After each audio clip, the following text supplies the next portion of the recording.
선생님들 반갑습니다. 아유, 뭘. 잘해달라 이거지?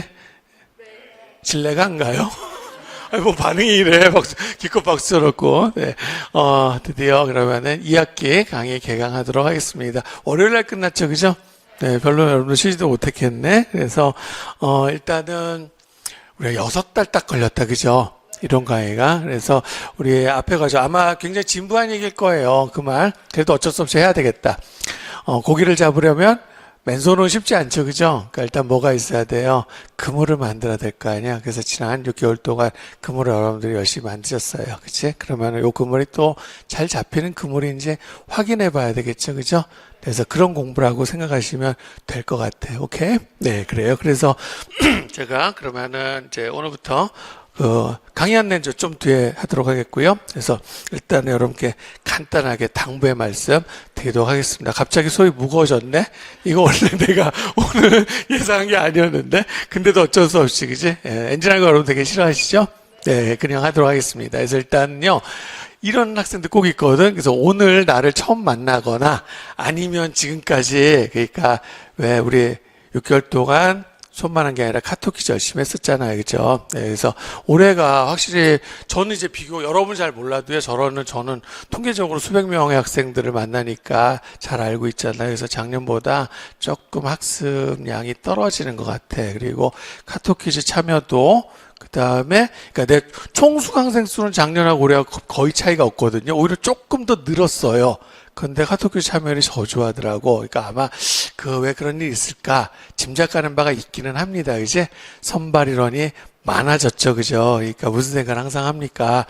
노력을 좀 덜해도 붙을 가능성은 그죠. 통계적으로는 그럴 수 있어요. 그죠. 근데 그런 마음으로 공부하는 건 아니라고 생각하거든요. 그래서 여러분들 마음 정말 합격이 절실하다 그러면 사람이 해볼 수 있는 건 다 해봐야 되는 거 아닙니까? 그치? 만약에 카톡 퀴즈가 우리가 총 몇 문제 60회니까 죄송합니다. 선택형만 14개씩 출제를 해주죠. 그 개수가 얼마? 굉장히 많잖아. 근데 만약에 그런 일 없지만 하나도 적중을 못한다 하더라도 그거 해야 되는 거야? 안 해도 되는 거예요? 해야 되는 거라는 거야. 그래서 제가 다시 한번 그 기회를 드리는 거예요. 번호가 너무 작게 나오긴 했다. 그지? 그래서 잠깐 한번 읽어줘도 되죠? 네, 그래서 오늘 당장 연락해서 저한테 연락 주시고요. 오늘부터라도 지난 거는 내가 문제 삼지 않을 테니까 오늘부터라도 여러분들 새롭게 출발을 하시라는 뜻에서 이거는 이제 앉아있는 여러분이 아니라 인터넷 수강생들한테 부탁을 드리는 겁니다. 됐죠? 네, 그리고 여러분께 물어볼게요. 카톡이 효과가 있는 것 같아요? 그죠? 그러니까 아직은 그게 적중됐냐는 문제가 아니지, 그지? 근데 여러분 학습에 도움이 분명히 되십니까? 네, 그럼 저는 해야 된다고 말씀드리겠습니다. 알겠죠? 네, 그 다음에 결국 공부에 대한 자세 언급을 했으니까 제가 조금만 더 할게요. 어제 제가 카톡 퀴즈 드리면서 요거 그죠? 물론 그걸 영어로 제가 드렸는데 이거 언젠간 나왔지, 그지? 왜냐하면 우리가 그거 잘 읽기가 쉽지가 않아, 그죠? 한번 따라해 볼래? What I would have done. 예, 그러면은 써먹을 수 있겠어요? 여기인데 여러분들 이것이 이제 텍스트로 바뀌어서 가능합니까? 또 대답을 손발이 안 맞아 그래. 와라 이거 뭐야 이거 what I잖아. what I 누가 what I 이러냔 말이야, 그치? 와라 이러면 돼요. 그래서 요거를 원래 이 말이야. 그래서 앞에 요걸 먼저 요게 더 어려운 부분이잖아. 거기에다 앞에 말할 때요. I don't know, I don't know 안 해도 돼요. I don't know 요것만 추가하면 돼요. 굉장히 많이 써먹는 말이라 그랬죠. 누가 여러분한테 도움 줬을 때 이 말 쓰면 된단 말이에요. 뭔 뜻이야? 당신이 나 안 도와줬으면 어쩔 뻔했어 이런 거거든요. 그래서 제가 어제 카톡 퀴즈 드릴 때 앞에 공지사항 드리잖아. 그래서 드린 말씀이 뭐냐? 올해 시험 끝나고 아마 2마디 중에서 하나는 하게 될 거라는 거지. 그치? 그래서 만약에 이 말을 여러분들이 하게 되는 거야. 이거 좋은 거예요? 나쁜 거예요? 엄청 좋아요. 여러분들 합격했다는 뜻이죠, 이거? 뭔 소리야? 내가, 그때 그거 안 했으면 어쩔 뻔했어? 이런 뜻이 되는 거야. 알았나요? 됐나? 네. 그러면은 만약 이 경우가 아니라면 어떤 말을 하게 될까요? 이 말을 하게 될 가능성이 있죠. 이건 무슨 뜻이야? 합격했을 텐데 뭐 이런 뜻이잖아. 그럼 이 말은 합격했다는 뜻이야? 안 했다는 뜻이야? 합격 못했다는 뜻이죠. 그죠? 알았어요? 그래서 여기서는 이제 핑계가 묻겠지. 그지? 네. 이게 뭐 누가 못해. 그죠? 뒤에 거 해석 좀 어려운 영어로 쓴 거 아니야? 내가 제일 쉬운 표현 갖고 온 거야? 그렇죠? 예, 내가 열심히 노력했다면 나 합격했을 텐데. 그래서 이런 사람 우리가 뭐라고 한다고? 껄무새, 그렇죠? 아니 나도 껄무새예요. 오늘도 고민하다가 결국 안 팔았거든요. 주가 저기 지난번에 하이닉스 300만 원 가까이 갔었는데 팔 걸 이거잖아요. 안 그래? 그래서 많이 이런 일 많아요, 그죠? 그런데 이거잖아. 근데 나이가 계속 들어가면서 말이야. 나중에 20년 뒤, 30년 뒤야. 근데 여러분이 하고 있는 말이 맨날 이거라고 생각해봐요. 끔찍하죠? 알겠어요? 그래서 대체로 성공한 사람들 이경 경우보다 앞에 버전으로 다시 가볼까? 이 말을 훨씬 더 많이 쓰게 되는 거야. 왜냐하면 성공한 사람들은요, 또 그거를 무조건 내가 노력해서 당연하지 이렇게 생각하는 사람보다요, 참 나 운이 좋았다 이런 생각 많이 해요. 그래서 저도 돌이켜 보면은 이런 순간들이 몇 번 있었어. 그리고 여러분들 제가 이 말씀 드렸잖아요. 앞으로 여러분들이 해야 될 일은요, 여러분이 열심히 하시면 이 말을 많이 듣게 된다 그랬지. 여러분이 내뱉는 게 아니라 여러분이 가르쳐 준 학생들 있잖아요. 그 친구들이 선생님 그때 제가 중학생 때 또는 고등학생 때 선생님 못 만났으면 정말 어떻게 됐을까요? 그때 쓰는 말이 되는 거야. 알았어요? 네, 그래서 그런 의지를 여러분들이 가지고 사셨으면 좋겠다 말씀드리고, 그 다음에 저도 여러 번이 있는데 그 중에서 저는 가장 생각나는 건 뭐냐면 언제가 얘기해 줬는데요. 딱 초등학교 6학년 때 신문 배달했거든요. 지금 살아오는 과정에서 그때 되게 힘들었어요. 정말 힘들었어요. 초등학교 6학년이 신문 배달하는 거 쉽지 않아. 특히 눈 비 오는 날은 정말 끔찍해요. 왜냐하면 지금처럼 아파트가 아니거든요. 그럼 비 오는 날은 그 신문 젖게 하면 안 되잖아. 그러니까 일일이 벨 눌러서요, 신문 드리고 와야 돼요. 그것도 안 되잖아요. 그죠? 근데 그때는 비닐이 비닐이 되게 귀했던 시절이야. 그러면 어떻게 신문을 다시 젖지 않게 비닐에 넣어가지고 다시 말아서 놓고 오고 이래야 되는 거야. 그러니까 비 온 날은 평상시 배달 시간보다 2배, 3배가 막 걸리고 그랬어. 그 다음에 요즘에는 신문 배달만 하면 되지만 그때는요, 수금도 해야 되고요. 그 다음에 독자 수도 늘려야 되는 거야. 알겠어요? 그러니까 그런 걸 배달 잘못하면 독자 수가 줄어든단 말이야. 얼마나 끔찍한 일입니까? 무슨 말인지 알겠나? 그러니까 내가 그때 너무너무 힘든 1년이었지만 그걸 안 했으면 내가 그 뒤에 인생에서 어쩌면 도태됐을지도 모르겠다, 그런 생각을 참 많이 한단 말이야.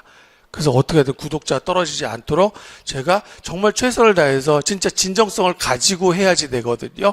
그것이 이제 고객을 대하는 마음이 되잖아. 그치? 그거는 지금도 영향을 굉장히 많이 줬다라고 생각이 돼요. 여러분들 아마 내가 신문 배달 안 했으면 여러분들한테 카톡 퀴즈 그런 거 줘야 된다는 생각도 안 했을지도 몰라요. 됐어요? 그래서 누구든지 인생을 돌이켜 봤을 때 이런 순간들이 있을 거란 말이야. 그래서 나는 여러분들이 이런 순간이 많으면 많을수록 좋은 거라고 생각해요. 알았어요? 네. 그래서 제가 지난 거는 내가 더 이상 묻지 않겠다 그랬지, 그지? 그래서 지금 얼마 남았죠? 나는 얼마 안 남은 줄 알았더니 꽤 많이 남았더라고. 나 개인적으로는 안 좋아요. 왜냐면 강의를 더 많이 해야 되잖아. 작년보다 시험 일주일도 늦죠, 올해? 정확히 말하면 6일이 늦어졌잖아. 그치? 근데 여러분 시간 벌었네. 그래서 한 140일 정도 남았다고 하더라고. 그쵸? 그래서 지금부터 충분히 만회가 가능한 시간이라고 생각해요. 알았어요? 그래서 그런 마음 가지고 여러분들이 임해 주셨으면 좋겠다라고 해서, 당부의 말씀 겸 덕담으로 생각을 해 줬으면 좋겠어. 알았나?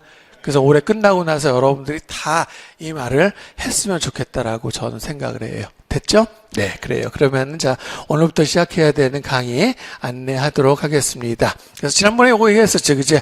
그래서 사실 이거 하면 딱 누구 한 사람 떠오르죠? H 감독님.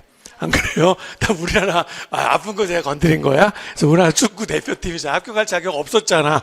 그렇죠. 그래서 여러분들도 만약에 합격할 자격이 있다 그러면 운도 반드시 따라주게 돼 있어. 아슬아슬하죠. 근데 열심히 했잖아요. 그럼 신기하게 운도 따라주는 거야. 저도 항상 그랬던 것 같아요. 자, 그러면은 오늘부터 시작할 강의 안내를 하도록 하겠습니다. 그래서 일단은요, 문제풀이 강의로 이름을 붙여져 있긴 했지만 어떻게 문제만 풀어요. 그렇죠? 네, 그래서 일단은 핵심 내용들, 우리가 6개월 동안 공부했던 것들 제가 정리해 드릴게요. 그래서 핵심 내용 압축 정리 이렇게 돼 있고요. 그 다음에 하나도 공부하기 하겠죠. 그래서 하나도 공부하기는 우리가 도전해 볼 만한 것들이잖아요. 아직까지 안 나온 것들도 꽤 많지만 항상 나왔던 것만 시험에 나오는 건 아니잖아요. 그죠? 네, 그래서 저는 좀 거창하게 심하니 이런 말 쓰는 걸 좀 싫어해요. 그래서 여러분들 보통 심하라고 느낄 수 있는 건데 그런 내용도 다뤄드릴 거고요. 그 다음에 모든 문제가 다 어려우면 안 되죠. 그죠?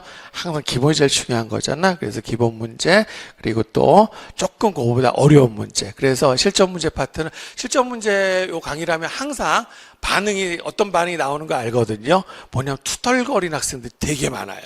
왜 투덜거릴까? 실제 서술형 이렇지 않은데, 실제 서술형 뭐야? 높다, 낮다 이거죠. 근데 100%다 그래요? 절대 그렇지 않지, 그지?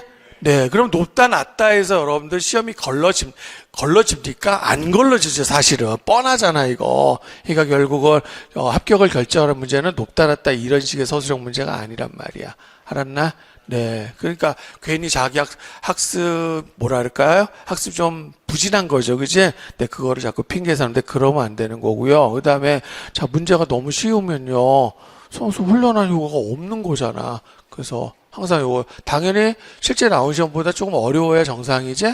그런 거 우리가 뭐라 그래요? 모래주머니 효과라고 하는 거잖아. 우리가 월드컵에서 상대할 팀은 강한 팀들이잖아.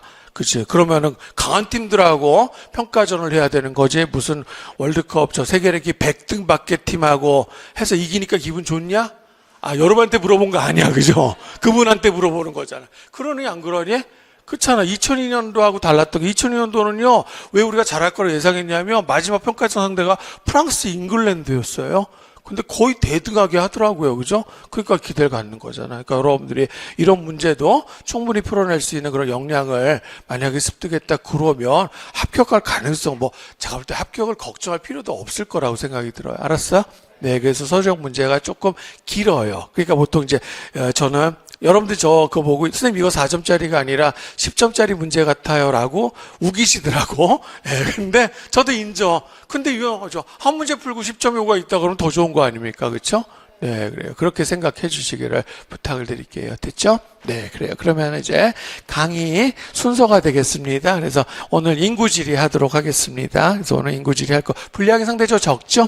네, 그래요. 그래서 워밍업이 될 거고요. 그 다음에 도시지리, 경제지리 순으로 가는데 도시지리보다 경제지리가 조금 더 분량이 많거든요. 그래서 제가 경제지리는 가장 중요한 이 문제에서 핵심이 되잖아요. 그래서 한 번을 더 할애한 거라고 생각하시면 돼요. 됐나? 네, 그리고 여기까지 하겠고요. 여기까지 하고요. 여러분들 이미 여러 번 안내가 들어갔는데 굉장히 더운 기간이잖아. 그래서 그 더운 기간 3주 동안은 우리가 방학을 하도록 하겠습니다. 방학 여러분들 그냥 에어컨 바람이나 쐬고 그러라고 쉬라고 내가 주는 거 아니에요. 그죠? 네, 그러니까 분명히 하다 보면 내 그물이 굉장히 튼튼한 줄 알았는데 그물이 굉장히 허술하다는 거 발견할 수 있잖아. 그쵸? 그러면 그물 빨리 고쳐야 되겠지? 그래서 여러분들 공부를 되돌아보는 시간을 제가 드리는 거라고 생각이 들고 그 기간에 그 제일 더운 기간이잖아. 또 학원 계속 와도 능률도 잘 안 오르고 그다음 오고 가는 것도 너무 힘들 것 같아서 제가 드린 거예요. 그죠? 또 엄마들 보고 싶지 않아요. 그죠?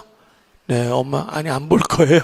네, 이런 건 자유하시고, 그래서 제가 3주 동안 쉬도록 하겠습니다. 그리고 이제 문화지리, 그 다음에, 아이고, 잘못 들어갔네요, 이거. 내가 가다가, 창피해라. 그래서 빨리 넘기고 상태에서, 그래서, 기후학을 2번 하겠고요. 그 다음에, 지형학, 기후학보다 조금 분량이 많죠? 네, 그리고 기후학, 지형학 하고요. 지도학, GIS, 그 다음에 교과교육론에서 딱 9월 11일 날, 완강을 하도록 하겠습니다. 그러면은 그 다음 주죠. 그래서 아마 모의고사는 9월 18일이 되겠구나.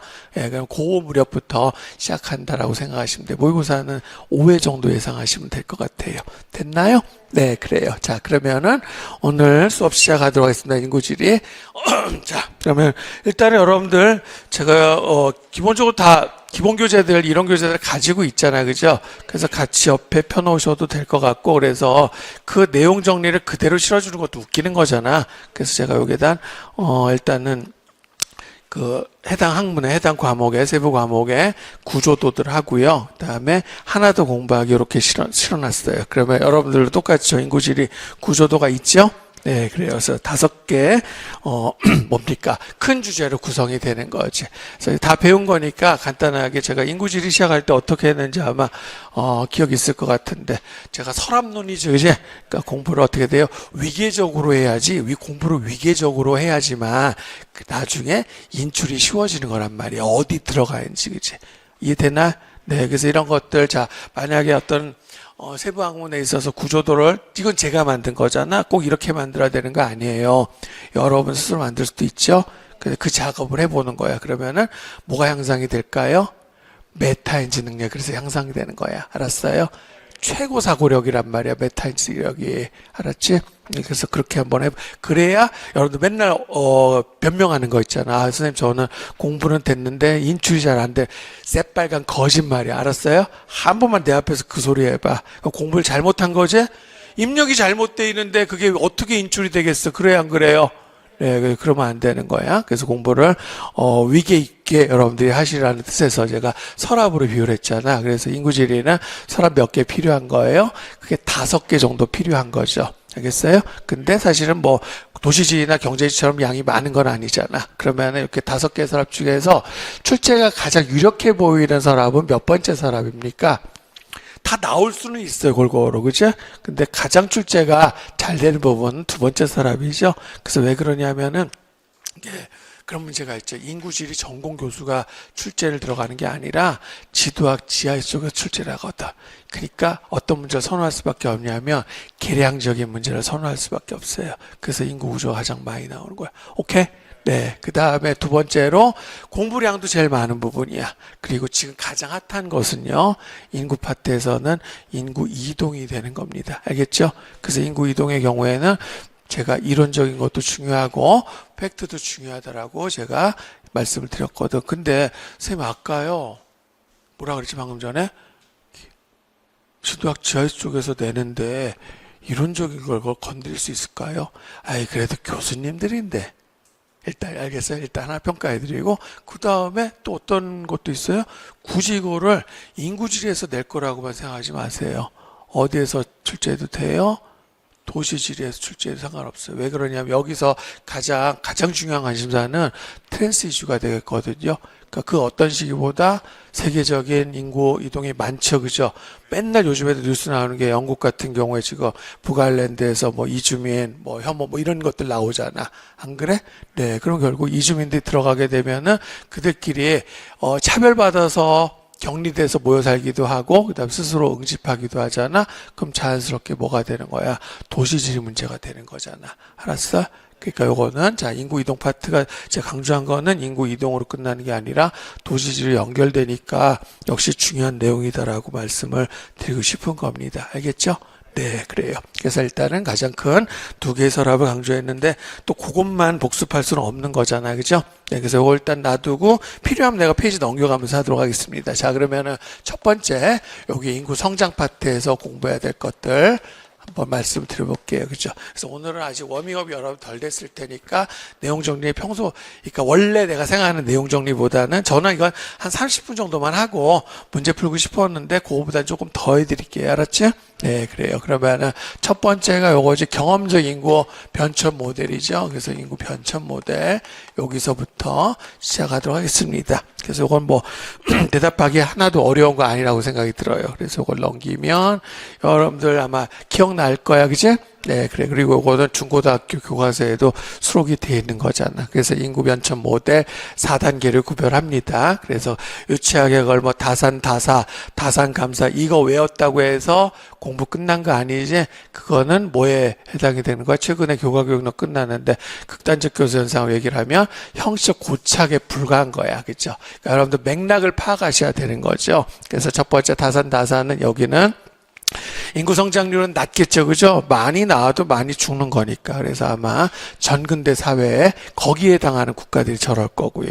그 다음에 이 4단계 중에서 만약에 아프리카 국가는 대체로 어느 단계에 들어가겠니 물어본다 그러면 다산 뭐니? 감사형이 되겠지, 그치? 그 사망률이 급감하는 단계. 그 사망률 급감의 원인을 물어볼 수 있겠죠? 아프리카 국가들이요, 경제발달 수준이 높은 건 아니잖아요. 그럼 이건 뭐라고 얘기해야 돼요? 예방의학과 관련되는 거지. 영아 사망률이 급감해서 그런 거잖아요. 되셨나요? 네, 그 다음에 이제 세 번째야, 감산소사인데, 꼭 2단계에서 꼭 3단계로 간다라고 장담을 못 해요. 왜 그러냐면, 이제 3단계로 갈라 그러잖아? 그럼 감산이지, 그지? 그러니까 애들을 적게 낳아야 되잖아요. 알겠어요? 그러려면 애들을 적게 낳는 거에서 불안감을 느끼는 계층이 있을 수 있다는 거. 왜냐하면 애들이 뭐야, 원래? 노동력이잖아요. 알겠어요? 그 다음에 또, 노후에 대한 보장이 되는 거지. 즉 뭐냐면 가치관의 변화가 이어져야 되는 거야. 다시 한번 2단계에서 3단계 갈 때는 가치관의 변화가 수반돼야 되지. 이해됩니까? 네. 그래서 이거를 뭐에서 문제라고 하냐면 충족성의 문제라고 하는 거야. 적시성 아니야. 충족성의 문제야. 무슨 말인지 알겠습니까? 가치관 변화가 수반돼야 되는데 그게 쉽지가 않단 말이야. 즉 뭐냐면 2단계에서 3단계로 가려면 경제 발전이 따라가야 된다는 뜻이야. 알았어요? 소득이 올라가게 되면 애들 덜 낳는 게 맞겠구나 이렇게 가는 거란 말이야. 알았죠? 그래서 인도가 저렇게 안 갔다 그랬잖아. 쉽게 못 갔다고. 됐지? 네, 그 다음에 이제 3단계에서 4단계는 요거는 시간의 문제가 되는 겁니다. 이해됩니까? 그래서 요걸 얘기할 때 요거는 유럽이야. 유럽의 경험적 모델이야. 그러니까 얘를 만약에 개발도상국에 적용해도 이것이 들어맞을까? 이런 문제가 있는 거 아니야. 그지? 됐나요? 네. 그래서 그런 걸 뭐라 그래요? 충족성의 문제라고 하는 겁니다. 알았나? 네. 그래요. 그래서 제가, 이런 시간에 저거 아무리 쉬운 내용이라도 빼먹지 않고 해드렸던 기억이 납니다. 됐나? 네, 그래. 그리고 뭐, 이걸 가지고 또 우리나라는 대체로 어느 시기에 해당이 되냐, 이렇게 물어볼 수 있는 거죠. 그죠? 네, 그러면 그 밑에 다 해놨잖아. 그래서 특히 이 2단계 때 많이 태어난 사람들이 지금 이제 한 60대 정도 되는 거라고 생각하시면 돼요. 그죠? 그래서, 어떻게 보면 우리나라 연령대별로 보면은 지금 가정 최빈 연령대 50대, 60대 좀 사망하신 분도 있으니까, 그래서 50대가 많고, 그 다음에 50대부터 계속 줄어가죠. 50대 인구가 몇 명인 줄 아세요? 거의 900만 명에 육박해요. 지금은 0세에서 9세는 어떻게 될까? 0세에서 9세가 300만이 안 되거든? 3배 차이가 나는 거야. 알았죠? 그래서 그렇게 예상하잖아. 앞으로 세상에서, 지구에서 가장 먼저 없어질 나라가 우리나라라며. 속도가 워낙 빠른 거니까, 그치? 됐죠? 여러분들 20대인가요? 20대가 얼마쯤 되지? 20대가 제가 알기로 600만 명 안 될 거야. 500 몇십만 명 정도 되지 않을까? 여러분들 이거 좀 이따 쉬는 시간에 얘한테 물어봐.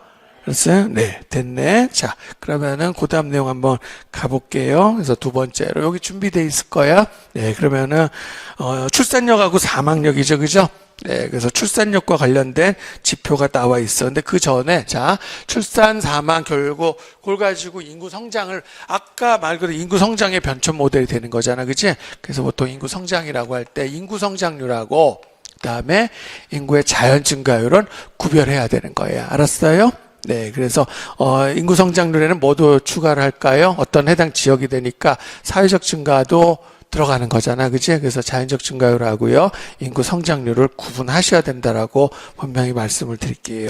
알겠나요? 네, 그래. 그러면 이제 출산력하고 사망률의 사망률과 관련되는 거. 그래서 대표적인 출산력 자료가 되겠지, 그치? 그래서 합계 출산율이라는 지표. 그래서 뭐 워낙 많이 나왔어요, 그쵸? 네, 그러면 일단은 출산력과 관련해서 제가 요거야. 출산 지표의 이제 문제점이야.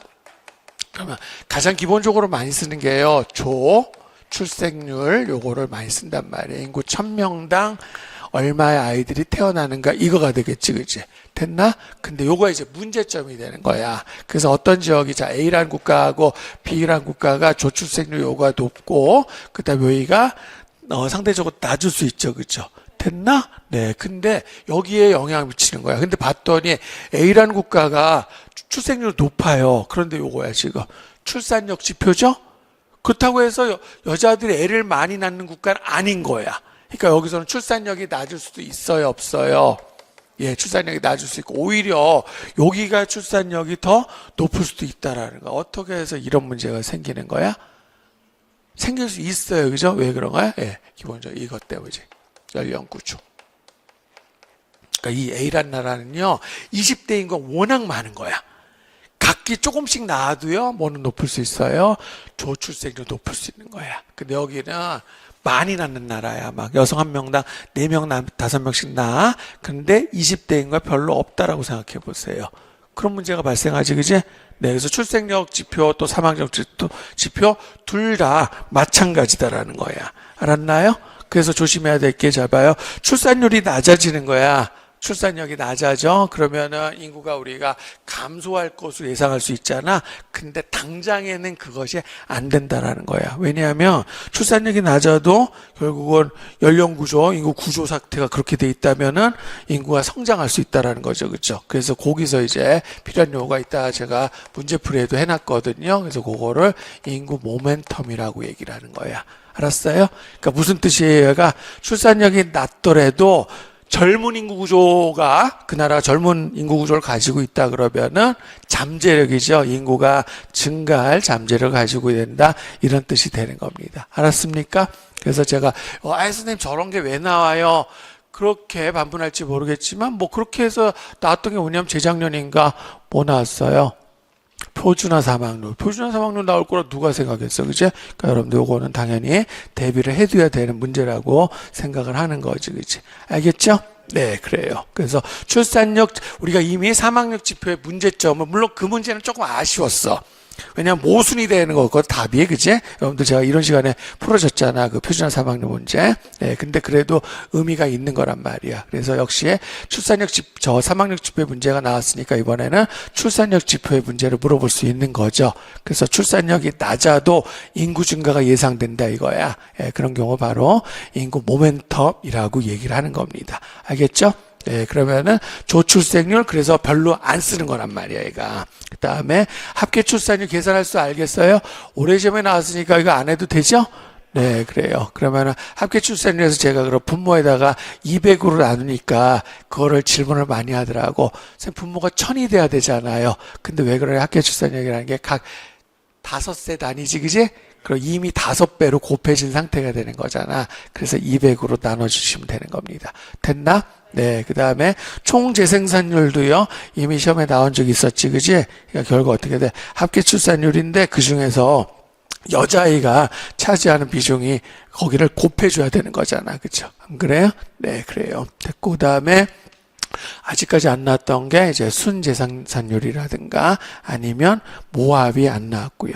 그 다음에 이제 작년에 여기 문제도 있어요. 그러니까 제가 1번은 안 바꿨거든. 작년에 1번으로 해놨던 게 그대로 내가 수록을 했는데 그게 뭐 나온 거야? 대체 수준이지, 그지? 그래서 대체 출산율 해도 되고 대체 출산력 해도 되는데 정확하게는 그냥 대체 수준이라는 게 맞아요. 왜 그러냐면 요거를 대체 출산력 내지는 대체 출산율 이런 식으로 얘기를 하면 요게 별도로 존재하는 걸로 오해한단 말이야. 근데 얘는 뭐예요? 본질이에요. 합계 출산율이지? 합계 출산율 중에서 합계 출산율인데 현재 인구를 유지하기 위한 합계 출산율이 되는 거야. 그래서 그거를 대체 출산율 이렇게 안 하고 보통 물론 대체 출산율이라고 해도 당연히 맞게 처리하겠지, 그지? 네, 그래서 대체 수준이라고 부르는 거야. 그래서 예전보다 대체 수준은 계속 낮아지고 있는 거죠. 왜냐하면 기대수명이 길어지고 있잖아. 그러니까 아마 최대로 지금 어느 정도 되냐면 이게 2.2 정도로 본 지가 얼마 안 됐었거든. 근데 요즘에는 거의 2.1 정도. 그러니까 한 세대가 2.1명만 출산을 하게 되면 인구가 그대로 유지하게 된다 이런 뜻이 되는 거죠. 됐나요? 네, 그래요. 그래서 출산력과 관련된 지표들을 확인을 해 봤습니다. 자, 그리고 요 관련된 점점 출산율이 낮아지잖아. 그쵸? 그러니까 소위 말해서 뒤에 인구 문제가 되는데, 그러면 저출산이지?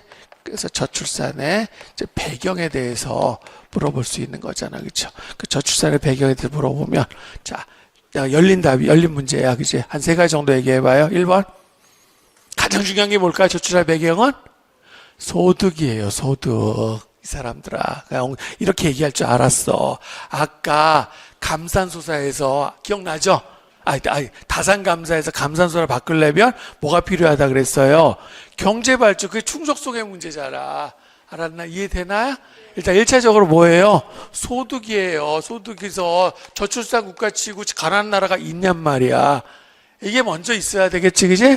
예, 소득. 그 다음에 두 번째, 세 번째가 결국 여성과 관련되는 거죠. 그래서 여성의 사회적 진출과 관련되는 거잖아, 그렇지? 그래서 특히 이제 뭐라고 얘기해서 그거를 이런 식으로 표현합니다. 브리짓 존스족이라고. 영국에서 온 말이죠. 무슨 뜻이야? 대유법이지, 그지? 이런 거를 우리가 뭐라고 부르냐면 이걸 대유표상 재현이라고 하는 거야. 알았나? 이해됩니까? 여러분들 맨날 재현 하잖아. 문화지리학에서.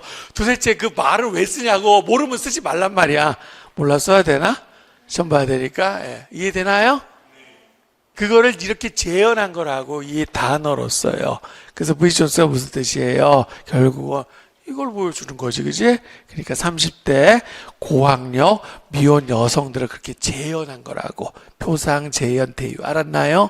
됐죠? 그 다음 또 뭐도 많아요? 딩크족이지, 그지? 됐나? 네, 이거잖아, 결국. 얘가 핵심이 되는 거야. 그러니까 결국 한마디 이거를 압축하면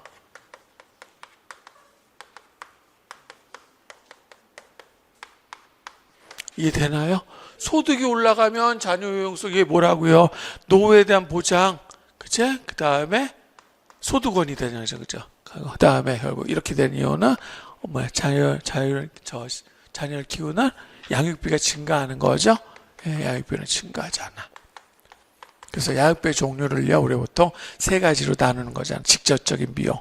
그 다음에 기회비용이죠. 내가 애를 키우면서 특히 그게 이거 관련되잖아, 그렇죠? 여기 있다. 그래서 내가 애를 키우려면 내 소득원을 포기해야 되는 거잖아요. 안 그래요? 특히 여기 고학력이지, 그지? 고학력 여성일수록 그럼 기회비용이 커지는 거야, 작아지는 거야? 커지는 거잖아요. 됐나? 네. 그 다음에 또 뭐 있어요? 심리적 비용이죠. 애 낳으면 근심 걱정, 사실. 저도 이때니까요. 제가 저 딩크족이에요. 아직까지는, 이 사람들, 나 수업해도 돼? 예. 네. 그렇잖아. 아직 애 없잖아. 그죠? 근데, 이제 나서 내가 제가 만약에 학폭 일으키면 내가 다 늙었는데, 어떻게, 때리지도 못하고, 이거. 아빠 수영 좀 가르쳐줘. 나 다 늙어가지고 어떻게 가르쳐줘. 그지? 그 근심 걱정 얼마나 많겠어. 여러분보다 사실 내 머릿속 더 복잡하지. 그래서 지금도 그렇다니까 아직 날까 말까 막 고민이단 말이야. 알겠어요? 예, 그래. 뭐 비웃는 거 아니야? 날 수도 없을 것 같은데, 이런 식으로. 너무 또 우습게 보지 마. 알았니? 네. 그래서 내가 요즘에 나는 쪽으로 결심을 했다니까? 그래가지고 열심히 운동하는 거잖아. 안 그래요? 혹시라도 나쁜 유전자 물려줄까봐, 그치? 물개박수 나오네, 저기, 이렇게. 뭐라 그러니, 이거? 그 물개박수 맞니? 소리 안 나게 치는 거? 네, 지금 발견했어요. 그죠? 거기까지만 하겠습니다. 네, 그래서 소득 수준에 따른 자녀의 효용성 변화라는 거 우리 이미 공부한 적 있었단 말이야. 오케이? 네, 자, 그러면은 넘어가서 사망력 지표로 가도록 하겠습니다. 자, 이거 잠깐 놔둘게요. 지울게요. 그럼 이번엔 사망력이야. 그래서 사망력, 자, 특히 이거야. 앞의 경우는요, 저출생률하고요. 그 다음에, 출생률이 높은데, 출산력이 낮은 경우는 그렇게 흔하지 않아요. 실제로. 근데 얘는요, 진짜 불일치하는 경우가 많은 거야. 그러니까 어떤 지역에 사망력이 높아.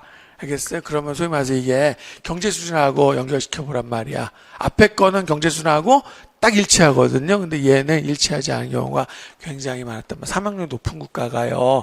경제 수준이 높을까요? 낮을까요? 이거잖아. 그럼 1차적으로 여러분들 중고등학생한테 물어봐. 뭐라고 대답할까요?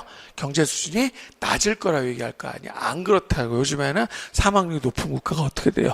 경제 수준이 더 높은 경우가 많아요. 그래서 이 일반적인 사망력 지표를 우리가 사용을 못 하는 거야. 그래서 어떤 걸 더 많이 쓸까요? 기대 수명 같은 경우. 그죠? 쏘리. 다 배운 적 있지? 예. 이거는 완전 일치하죠. 당연히 경제 수준이 높은 국가 기대 수명 길죠. 아프리카 국가하고 유럽하고 게임도 안 되죠. 그 다음에 영아 사망률도 마찬가지가 되는 거야. 이해되나? 네. 그래서 굳이 만약에 그걸 사망력 지표로 우리가 사용할 것 같으면 다른 걸 쓰라 이거죠. 그래서 특히 이제 의학 분야에서 이거 많이 써요. 그래서 그거를 이미 시험에 나온 거야. 표준화 사망률이라고 하는 거죠. 그렇죠? 무슨 뜻이야? 결국은 자, 인구 구조가 똑같다라고 가정해야지만 실제 우리가 사망률 지표를 사용할 수 있다 이런 뜻이야. 그러니까 A 국가가 일반적인 사망률이 높아요. B 국가가 낮아요. 근데 왜 그러냐면 A 국가가 노인 계층이 압도적으로 많은 거야. 이해돼요? 근데 B 국가는 어떻게 되니? 얘는 젊은 사람이 많은 거니까. 그럼 여기서 연령 구조가 결국은 사망률에 미치는 영향이 있을 거 아니야? 그거를 빼자 이거야. 그래서 그게 뭐가 되는 거야? 표준화 사망률이 되는 거지. 가르쳐 줬니? 안 가르쳐 줬니? 분명히 가르쳐 드린 적이 제가 있었습니다. 됐습니까? 네, 그래요. 그러면은 사망력 지표도 우리 다 공부를 했으니까 다음 걸로 넘어갈까? 네, 그러면은 이제 여기까지 됐으니까 잠깐만 이게 왜 나왔더라? 뒤에서 나와야 되는데 미안해 이거 인구 구조에서. 그러면 여기서 자 어떤 그래픽 데이터 필요한 부분이 아니죠. 그러면은 인구 이론들 정리를 해드리도록 하겠습니다. 세 사람 공부하면 되죠? 네, 그러면 첫 번째가 멜서스고요. 그 다음에 두 번째가 보저럽이야. 이렇게 하고 그 다음에 세 번째 마르크스는 사실 인구 쪽보다는 오히려 도시지나 경제지 더 많이 등장하죠. 그죠? 네, 그래서 오히려 인구 쪽에서는요, 마르크스가 이렇게 출제될 가능성은 높지 않다라고 생각이 듭니다. 그쵸? 네, 그러면은 멜서스하고 보저럽인데, 얼마 전에 우리가 기출문제 하면서 그게 나온 것 같아. 기후학 파트에서 양의 피드백, 음의 피드백 나왔던 것 같아요. 알겠어요? 그럼 그걸 여기다가 한번 적용해 볼래? 이론 땐 내가 그 얘기를 안 해요. 왜냐하면 처음에 1월 2일 날 개강했죠. 아직 기후학 나가야 여러분들 양의 피드백이니 음의 피드백 배울 거 아니야. 그래서 그때는 안 물어봤지. 지금 배웠잖아? 그러면 얘기해봐. 어느 게 양의 피드백이야? 오, 똑똑하네. 맞아요. 알았나요? 네. 그래서 이 음의 피드백을 우리가 이걸 뭐라고 하냐면 이걸 딜레마라고 하는 거야. 알겠어요? 예를 들면 우리가 양의 피드백, 음의 피드백, 기후변화 관련되는 거지. 그지? 그래서 기온이 올라가. 그치? 근데 기온이 올라가서 또 뭐를 변화시켜. 그래서 또 올라가. 이러면 뭐가 되니? 양의 피드백이 되지. 그죠? 그럼 기온이 올라간 대신 뭐는 또 감소할 조건이 있어. 그러면 상대적으로 덜 올라가죠? 그럼 그게 음의 피드백이 되는 거잖아. 알겠어요? 그래서 자, 첫 번째 자유주의 경제학자잖아. 우리 멜서스 또 누구 있었습니까? 리카도. 그다음에 아담 스미스 다 잘 아실 거야. 그지? 그래서 이 사람 완전히 자유방임주의죠. 그러면은 자 인구 증가 관련된 문제가 생겼어. 그래서 어떤 진단, 어떤 처방을 내리냐 이거야. 그래서 처방에서 적극적인 처방을 내렸어요 멜서스가. 그게 뭐예요? 아무것도 하지 말아죠. 네, 그래서 자유방임이 적극적 처방이야. 왜냐하면 자유방임을 하게 되면 뭐가 발생하는 거야? 음의 피드백이 발생하죠. 인구가 증가해. 그러면 식량 가격 올라가죠. 이해됩니까? 그러면 어떻게 돼요? 소득이 사실상 낮아진 효과잖아. 안 그래요? 네, 그럼 결혼 덜 하게 되지? 그럼 덜 낳게 되지? 이런 식이 되는 거잖아요. 알았어요? 그래서 그거를 멜서스의 딜레마라고 얘기를 하는 거지. 오케이? 다시 한번 뭐는 물어볼까 해서 높으냐면 멜서스가 적극적 억제책이라고 얘기한 게 무엇인지 설명하세요. 이런 거야. 공부 안 한 사람들은요. 적극적으로 산화 제한을 해야 될게 뭐 이런 개소리 하겠지. 그지? 적극 억제책은 뭡니까? 내버려 두세요가 되는 거야. 알았어요? 이해돼? 네. 그럼 반면에 그럼 보저럽을 어떻게 얘기한 거야? 보저럽의 경우에는 얘가 인구 증가라는 것이 자극제가 된다는 거지, 그지? 자극 동기부여야. 인구가 많아지면. 그래서 그걸 다른 식으로 얘기하면 뭐라고 얘기할 수 있냐면 요거를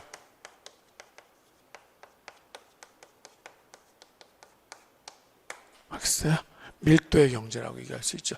같은 공간에 인구가 많을수록 뭘 했을 때 금방 내가 이윤을 회수할 가능성, 그죠? 자본 투자를 회수할 가능성이 그만큼 높아지는 거잖아.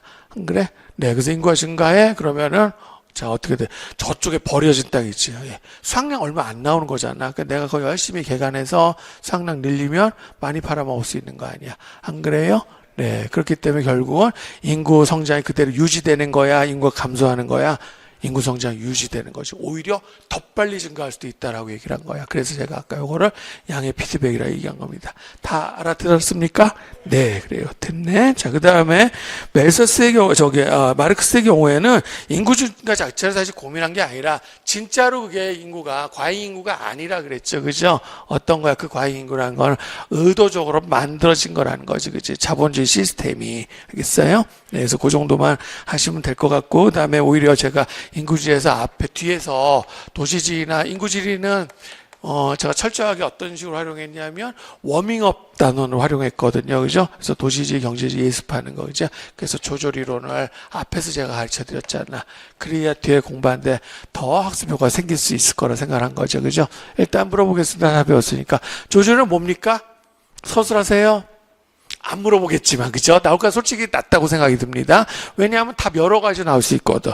근데 난 그래도 서술형 내야 된다고 생각해. 그런 거예요. 그쵸? 채점하기가 곤란하다는 그 핑계로 그렇게 안 내고 있는데. 그럼 조절이 뭡니까? 자, 처음에 조절이론가는 누구라 그랬어요? 마르크스가 조절이론가 맞아. 그런데 뒤에 나온, 우리가 배우는 이제 조절이론들은 네오 마르크스들이 해준 거잖아. 그치? 그러니까 마르크스가 어떻게 본 거야? 자본주의 사회를 바라보는 거시적인 틀을 마련한 거야. 근데 뒤에 학자들이 그거에 수정을 가한 거라고 생각하시면 되는 겁니다. 그래서 기본적으로 자, 조절이론 무슨 뜻? 다시 한번 현대 자본주의 사회를 바라보는 거시적인 틀이잖아. 그지? 거시적인 틀. 그럼 그 거시적인 틀이 뭐가 되냐면 막스가 얘기한 거 그대로예요. 요 두 개예요.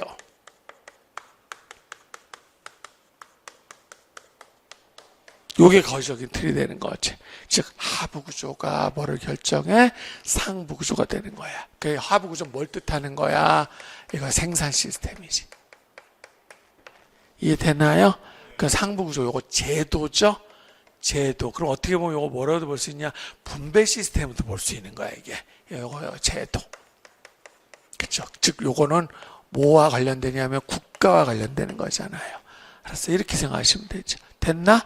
네, 그래. 그래서 딱 네 가지 버전인데 네 번째 것까지는 안 나올 거잖아, 그지? 그러니까 세 가지 버전이 있다라고 생각하시면 되잖아. 그래서 보통 요거를 여러분들, 네, 지금 내 강의를 또 지금 처음 본 애도 있을걸? 그럼, 그렇게 안 돼 있던데 뭐라고 우리가 대신 표현해? 요거를 축적 체제라고 하는 거지. 그럼 얘는 그거를 조절 양식이라고 이렇게 얘기를 한 거잖아. 그치? 그래서 제가 자본주의 이렇게 했죠. 자본주의 1.0, 2.0, 3.0이지, 그치? 네, 그래서 이것도 산업혁명과 거의 일치하죠. 네, 그러니까 산업혁명 첫 번째 버전이지. 증기기관혁명. 요거는 두 번째가 얘가 전기혁명이라 그러죠. 대량 생산혁명. 그 다음에 세 번째 뭐가 돼요? 다품종 소량 생산 또는 정보혁명이라 하는 거잖아. 그리고 이제 AI혁명이라 불리는 이제 앞으로 등장할 게 4.0이 되는 거잖아. 그래서 4.0은 안 해도 되는 거잖아요. 되셨나요? 네, 그래요. 그러면 산업혁명 1.0 버전이야. 그래서 그 축적체제를 우리가 보통 뭐라고 해요? 그러니까 얘는 소량 생산이잖아요. 그렇죠? 그래서 많이 팔려면 어떻게 돼? 팔 지역을 많이 확보해야 되는 거잖아. 그죠? 그럼 뭐냐? 얘는 외연을 넓힌다라고 얘기를 하는 거잖아. 그지? 이해되나? 네, 그래. 그래서 요거는 외연적 축적 체제가 되는 거지. 이해돼? 네. 그 다음에 두 번째야, 얘는. 자, 한 사람이 되게 많은 양을 생산할 수 있죠. 그죠? 네. 진짜, 되게 기술력 향상으로 해서 얘가 시장 확보 많이 필요 없죠. 그죠? 네. 그래서 이거 내포적 축적 체제라고 하는 거죠. 그 다음에 요거를 유연적 축적체제 이런 식으로 얘기를 하는 거죠. 얘 다 그러니까 이 용어만 알면 소용이 없는 거죠. 그죠? 네, 그래요. 그 다음에 이렇게 용어대로 출제할 가능성이 그렇게 높지도 않다 그랬잖아. 그치? 그러면 축적체제 얘기했어. 그럼 이제 여기 정부 개입 여부가 되겠죠? 내버려도 되죠? 네, 그럼 요거는 경쟁에 맡기면 되지. 자유방임이란 뜻이죠. 이거는. 됐나요? 네, 근데 자, 여기서 생산 시스템이 바뀌었거든요. 근데 여전히 조절 양식이 이렇게 들어간 거야. 그래서 축적 체제와 조절 양식이 맞지 않아서 발생한 것을 대공황이라 보는 거잖아. 그럼 이제 뭐예요? 조절을 바꿔줘야 되겠지. 이걸 바꿀 순 없잖아. 그래서 정부가 적극적으로 개입하는 거지. 그래서 그걸 독점적 조절이라 하는 거죠. 그렇죠? 그래서 이 시기를 뭐라고 얘기를 한 거야? 자본주의 황금기 이렇게 표현한 거잖아요. 되셨나요? 네. 근데 이제 문제는 뭐야? 여기서 여기로 넘어왔어. 넘어온 단계 스태그플레이션이 있었지, 그지? 개입을 해도 안 되고 개입을 안 해도 그러고. 그래서 결국 어떻게 해요? 이도저도 안 되면 그냥 다시 시장으로 돌아가 보자 이런 선택을 내린 거죠. 그래서 그거를 신경쟁적 조절 양식 이렇게 얘기를 하는 거잖아. 됐나? 네, 그래서 요 정도로 끝나는 거 아니지, 그치 사실은? 근데 복습하는 거니까 요 정도에서 맞춰야 되겠네. 그래서 항상 시험 문제에서 비교하는 거는 얘하고 얘를 비교하는 거잖아, 그치? 됐나요? 네, 그래서 그걸 이런 식으로 안 물어볼 가능성도 높다 그랬어요, 그죠? 왜냐하면 여기 지금 독점적 조절을요 어떻게 답을 해도 이거를 틀리게 못해요. 포디즘이라 해도. 알겠어요? 무슨 말인지 알겠어요?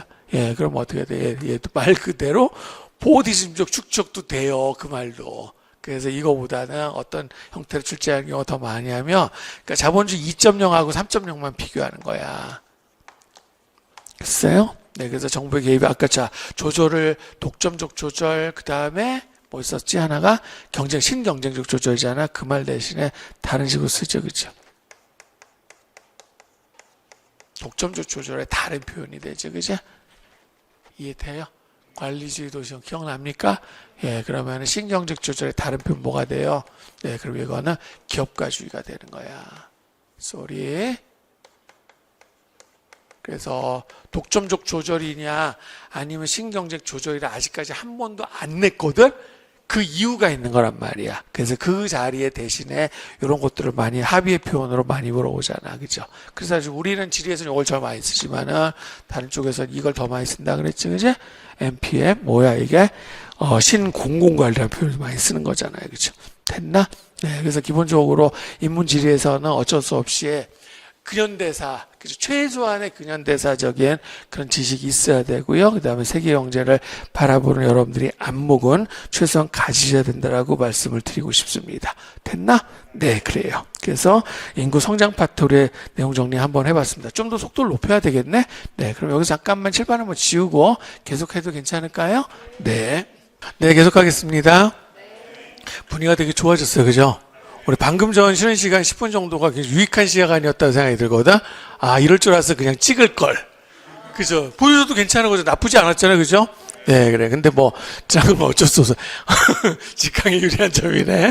자, 그러면은 인구 구조부터 또 정리해드리도록 하겠습니다. 인구 구조는 뭐 거의 100% 계량형 문제라고 생각하시면 되죠. 그러면 첫 번째 해야 될 게 이제 인구 구조의 종류들인데, 근데, 인구 구조의 종류 되게 다양하거든요. 그러니까 그거는 다 출제할 수는 없잖아. 그럼 예를 들면은 산업별 인구 구조가 있다라고 해봐. 그럼 요걸 경제지 쪽에 가까운 거지 인구지리에 해당되는 거 아니잖아요. 그래서 출제할 수는 보통 세 가지 정도가 되죠. 그래서 하나가 성별 인구 구조, 하나가 연령별 인구 구조, 그 다음에 한국지리로 좁히면은 요게 지역별 인구 구조 이렇게 세 가지 물어볼 수 있어요. 그러면은 성별 인구 구조, 인구 피라미드에서도 보여줄 수 있지만 정확한 데이터가 잘 안 보이기 때문에 왜냐하면 성비가 진짜 극단적으로 차이 나는 건 많지 않거든요. 그래서 따로 성비를 쓰는 거지, 그지? 그래서 원래 성비는 예전하고 지금 성비 의미가 많이 달라졌는데 성비가 연령별 인구 구조하고 얘가 연관성을 갖기 시작했단 말이야. 그래서 예전에는 성별 인구 구조할 때 만약에 성비가 높다 그러면 여기는 남성 노동력이 많은 곳 이렇게 생각했는데 이제는 아니지, 그지? 네, 그래서 연령별 인구 구조와 관련성을 가지게 된다는 건 성비가 올라간다는 얘기는 뭐냐면 성비가 높다라는 거는 여기는 젊은 사람들이 상대적으로 많다는 뜻이 되고 그 다음에 성비가 낮다 그러면 아무래도 노년층 인구 구조. 왜냐하면 남성과 여성의 기대 수명 차이가 커서 그런 거예요, 이게. 알았어요? 최소 수많은 나라들이 6살 이상은 나요. 그 다음에 아주 특이한 케이스가 동부유럽이었죠. 동부유럽은 15세 이상 차이가 나는 거야. 알았어요? 그래서 동부유럽 국가들이 전체 성비가요, 여초가 심하게 나타난단 말이야. 알았어요? 그 이유는 뭐냐면은, 거기가, 여성과 남성의 기대 수명 차이가, 노년층 성비가 완전 파괴돼서 그런 거예요. 이해 가십니까? 네, 그래. 그래서 성비 의미 그거 조심하셨으면 좋겠고, 그 다음에 두 번째로 해야 될 게 연령별, 인구 구조와 관련되는 거죠. 네, 그러면 여기서는 특히 부양 인구비를 많이 물어보지. 그래서 연령별 인구 구조와 관련된 지표들이라는 거야. 그래서 인구 부양비로 많이 물어봅니다. 그래서 정확하게는 부양 인구비로 해줘야 된다. 그래야 헷갈리지 않다라 그랬잖아. 근데 섞어서 쓰고 있으니까. 그래서 부양 인구비는 다 셋으로 쪼개잖아요. 그래서 유소년, 그 다음에 노년, 총부양비 이렇게 되죠. 그죠? 됐나? 네, 그래서 자. 도시하고 농촌을 비교했을 때, 이 계산식을 이거 지금 내가 이쯤 와서 이거 얘기하는 거 아니죠, 그죠?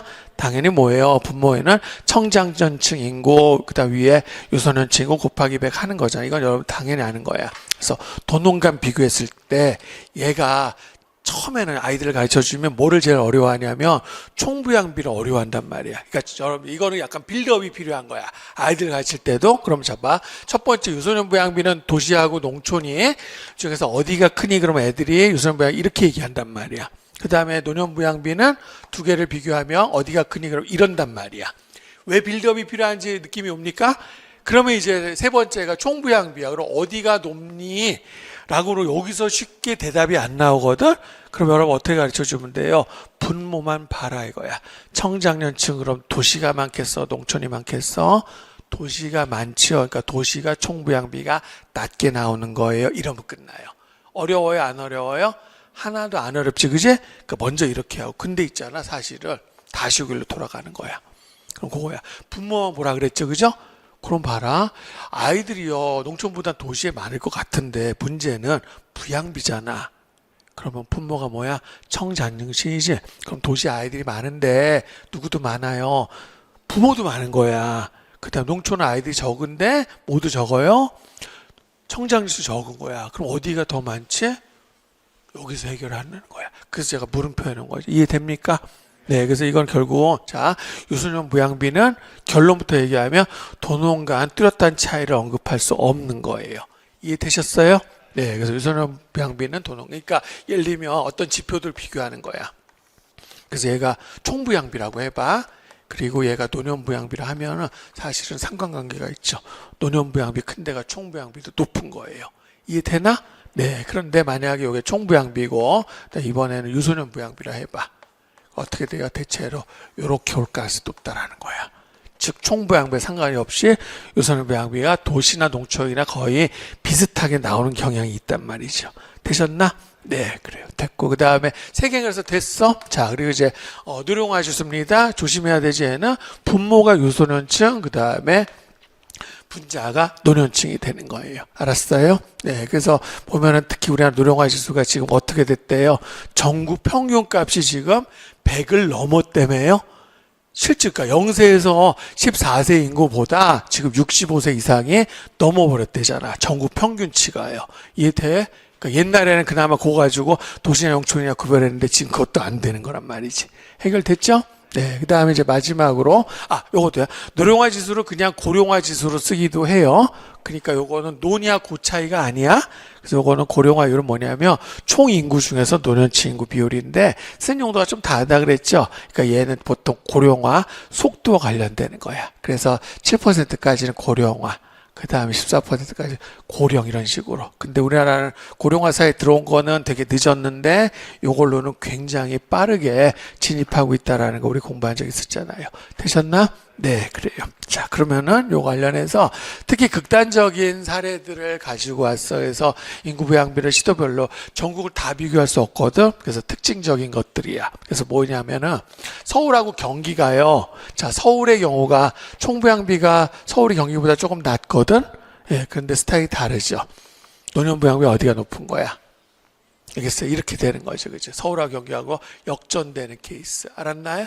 내가 예를 들면 뭐냐면 자 노년부양비하고 총부양비는요 얘는 이런 패턴이 돼야 되잖아. 그런데 그게 일치하지 않는 데가 바로 서울하고 경기죠. 그죠? 이게 뭘 보여준 사례라는 거예요. 인구 이동을 보여주는 거죠. 즉 서울에 뭐예요? 중간 연령대 그죠? 서울에 젊은 사람들이 경기도로 나가는 거죠. 집값이 비싸니까. 그래서 상대적으로 서울에 남는 인구가 경기도로 가는 인구보다 연령대가 높은 거라 그랬잖아. 알았나? 이해됩니까?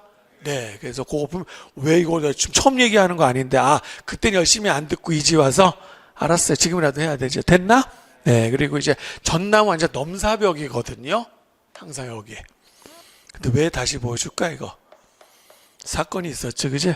그저께부터요. 전남이 없어졌어요. 전남 광주죠 이제. 그래서 이거 섞이는 거야. 어디하고 합해요? 광주하고 합쳐지죠. 전남 1등 아니야 오늘부터. 알았어. 그러니까 전남 자리 이제는 바뀐 걸로 내줘야 되잖아. 안 그래? 네. 할 거면 예전 걸로 내면 그것도 성의 없는 거야. 그래서 여러분들 아니야 이거 나는 괜찮은데 나는 수능 강의 안 해 이제. 여러분들 애들 가르쳐야 되지? 그래서 기존에 수능 기출 문제가 얼마나 많은데 그래서 이거 다 못 써먹어 이제는. 새로 가르쳐 줘야 될 거 아닙니까? 안 그래? 그래서 여러분께 위로를 전합니다. 그래서 전남자를 이제 누가 대체하게 된 거야? 전북이라든가 경북이라든가 경남이 대체하게 된 거야. 그래서 이제는 전남 안 통하는 거예요. 개 짜증난다. 그죠? 나는 당사자 아닌데도 개 짜증나는데 여러분 얼마나 짜증나겠어. 그 다음에 수업 자료 PPT부터 다 다시 만들어야 되잖아. 옛날 거 교과서 2022 교과서도 반영 안 됐지? 교과서 그대로 한번 보여줘봐. 그래. 애들이 선생님 전남하고 광주 통합된 지가 언젠데 해서 왜 이렇게 게으르세요? 안 그래요? 이해되나요? 몇 년 전에도 사고 있었어. 군이 대구로 통합됐잖아. 선생님 대구 저렇게 안 생겼어요. 대구 꼭다리 역삼각형 하나 붙어야 돼요. 뭐 이런 애들이 왜 안 나오겠냐 말이야. 알았나? 네, 그래서 그런 거 알아요. 게으른 교사 소리 들으니까 요즘엔 근데 그거 그래픽이 옛날보다 훨씬 쉬워졌잖아. 알겠어요? AI 도움도 받을 수 있다 그랬고, 그치? 네, 그러니까 여러분들 그거는 고쳐서 들어가라. 특히 우리가 지리 관련 자료들은요, 그 통계 자료들은요, 워낙 변화 속도가 빠르죠? 네, 그래서 그거 옛날 거 써먹으면 티 나니까 그러지 않았으면 좋겠어요. 그래서 그 얘기 하려고 제가 다시 보여드리는 거 알았나? 네, 그래요. 미안해요. 위로의 말씀을 전합니다. 넘어가도 될까, 그럼? 네, 그래. 그러면은 인구 구조에서 인구 구조의 종류하고 성비, 그 다음에 연령별 인구 구조 배웠어요. 그죠? 네, 그리고 부양 인구도 배웠거든? 네, 그럼 이제 부양 인구와 관련해서 이거야. 인구 배당 효과라고 하는 거예요. 또는 인구 배당 그대로 써도 돼요. 그래서 뭐냐면은 결국 부양 인구비와 관련된 건데 이 청장년층 인구예요. 결국은 장년층 인구가 늘어난다 그러면은 총부양비가 어떻게 돼요? 이렇게 되면 총부양비는 감소하게 되는 거지, 그지? 네, 그것이 바로 인구 배당 효과가 되는 거야. 그래서 결국 어떻게 그 나라의 인구가 뭐 증가하냐 뭐 감소 이게 문제가 아니라 전체 인구에서 이게 그죠? 이거 뭐라 그래요? 다시 경제 활동 인구라고 하죠? 네, 그래서 경제 활동 인구가 높기 때문에 부양력이 좋은 거잖아, 인구비가. 그래서 그 시기를 우리가 인구 배당의 시기 이렇게도 부르고, 그 다음에 완전 보너스 받는다 그런 느낌이죠, 별명으로. 그래서 인구의 보너스 시기라고 하는 거예요. 됐나요? 네, 그래서 전반적으로 경제활동 인구비가 예전에는 다 선진국들이 높았거든요. 근데 지금 선진국들이 다 인구의 반대말이 뭐냐, 오너스라 그래요. 그래서 오너스 시기로 바뀌어버린 거지. 그래서 우리나라 당연히 이제 오너스야. 인구배당효가 발생하지 않아요. 그러면 인구배당효가 발생하는데 어디야? 전부 개발도상국들이죠. 중국도 심지어 뭘로 바뀌었냐면 보너스에서 오너스로 바뀌어버린 거예요. 알았어요? 네, 그래서 그런 형태로 그래서 제가 뒤에 만들어 놓은 게 필리핀하고 중국하고 일본 가지고 인구부양비 문제가 있거든요. 그거라고 생각하시면 됩니다. 됐나? 네, 그래요. 그러면 이거 다 됐고, 그 다음에 제가 대륙별로 비교해 보는 거야. 그래서 잘 봐요. 여기 보면 아시아하고 유럽 봅시다. 여기 중위연령이야. 속도 엄청 빠르지. 아시아도 지금 엄청 빠르지, 그지? 예, 그래서 유럽의 경우 지금 노령할 수가 이렇게 됐거든. 근데 우리 평균치야. 우리나라 어디에 제일 가까울까? 아시아지만 사실은 우리나라 값은 유럽을 더 능가하죠. 그죠? 이거 중위연령 거의 지금 50세 가까이 될 것 같아. 45세 근처인 것 같더라고. 그 다음에 지금 노령할 수도 100 넘어갔다 그랬잖아. 그지? 됐나? 네. 그럼 여기서 보면은, 인구배당효가 어디서 지금 가장 누리고 있을 거냐 이거야. 그지? 그럼 인구배당효 어떤 대륙이 가장 누리기 좋은 거예요? 보니까, 이번 유선부야 아직 높다. 그죠? 그래도 계산해보. 요거 가지고 뭘 계산할 수 있어요? 청장치 인구비율 계산할 수 있죠, 그죠? 막바로 안 보이시지, 그지? 그럼 집에 가서 한번 해보란 말이야. 어느 대륙의 인구배당 효과가 가장 좋은지. 알았나? 요 정도 숙제는 내대로 되지 않습니까? 네, 그래요. 그래서 인구배당 효과가 다 됐네. 자, 그러면은 그 다음에 넘어가서 이제 뭐 해야 돼? 인구 데이터 획득이 되겠죠, 그죠? 그래서 요거 하나도 공부하기도 제가 해놨어요. 근데 여기서 그냥 바로 설명할 수 있으니까. 그래서 가장 정확한 인구 데이터 획득은 이제 센서스죠. 그래서 인구조사하면은 보통 인구 센서스가 결국 인구조사하고 동의어였단 말이야. 알았나요? 네. 근데 이제 문제는 단점이 뭐냐면 하루에 다 조사할 수도 없고, 인구가 많은 국가들은 그죠. 중국은 그죠. 인구 조사 기간만 1년 걸린다 그러잖아. 그지? 그러니까 이걸 어떻게 돼? 매년 할 수가 없죠. 그래서 많은 나라에서 보통 몇 년에 한 번씩 할까? 5년에 한 번씩 하면 우리나라 그랬거든. 그럼 굉장히 괜찮은 나라. 뭐가 튀어나왔다. 그죠? 이거 안 본 걸로 해주세요. 나만 느꼈고 괜히 얘기했대. 자, 미국도 10년. 북한은 어떻게 부정기적으로 아마 1993년하고 2008년하고 두 번 하고 그 다음에 내가 알기로 소식이 없어요. 알았어요? 이런 문제가 발생하죠. 그죠? 그러니까 시간 비용이 워낙 시간과 기간 이게 많이 그런데 자봐. 그러면은 이거지. 해야 되는 게 이게 가장 정확한데 근데 선진국의 경우에는요. 꼭 그렇게 하지 않아도요. 정확한 정보를 얻을 수 있다라는 거야. 그래서 예전에는요.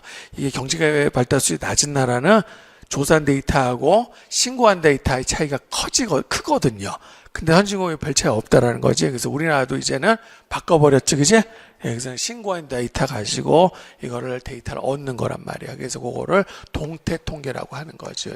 예 시험에 나온 적 있나 없나? 그죠? 예, 동태 통계라는 거지. 그치? 그래서 요거는 보통 뭐라고 얘기를 하냐. 그래서 등록 센서스라고 하는 거야. 그래서 여러분들 부모님이라든가 아니면 할아버지의 경우에는 뭐야? 실제 출생 신고된 거하고 실제 나이 다른 경우 옛날에 되게 많다 그랬잖아. 근데 지금 그런 경우 없죠? 그 다음에 요즘에는 이사 갔는데도 그 신고 안 하고 사는 게 이제는 점점 불편해지고 있다. 모든 면에서. 그거를 그렇게 할 수 없도록 각종 제도들이 따라가잖아요. 그래, 안 그래? 예, 그래. 그래서 요즘에는 이런 식으로 정보는 없는 거고요. 그 다음에 세 번째가 표본 조사를 통해서도 얻죠. 그죠?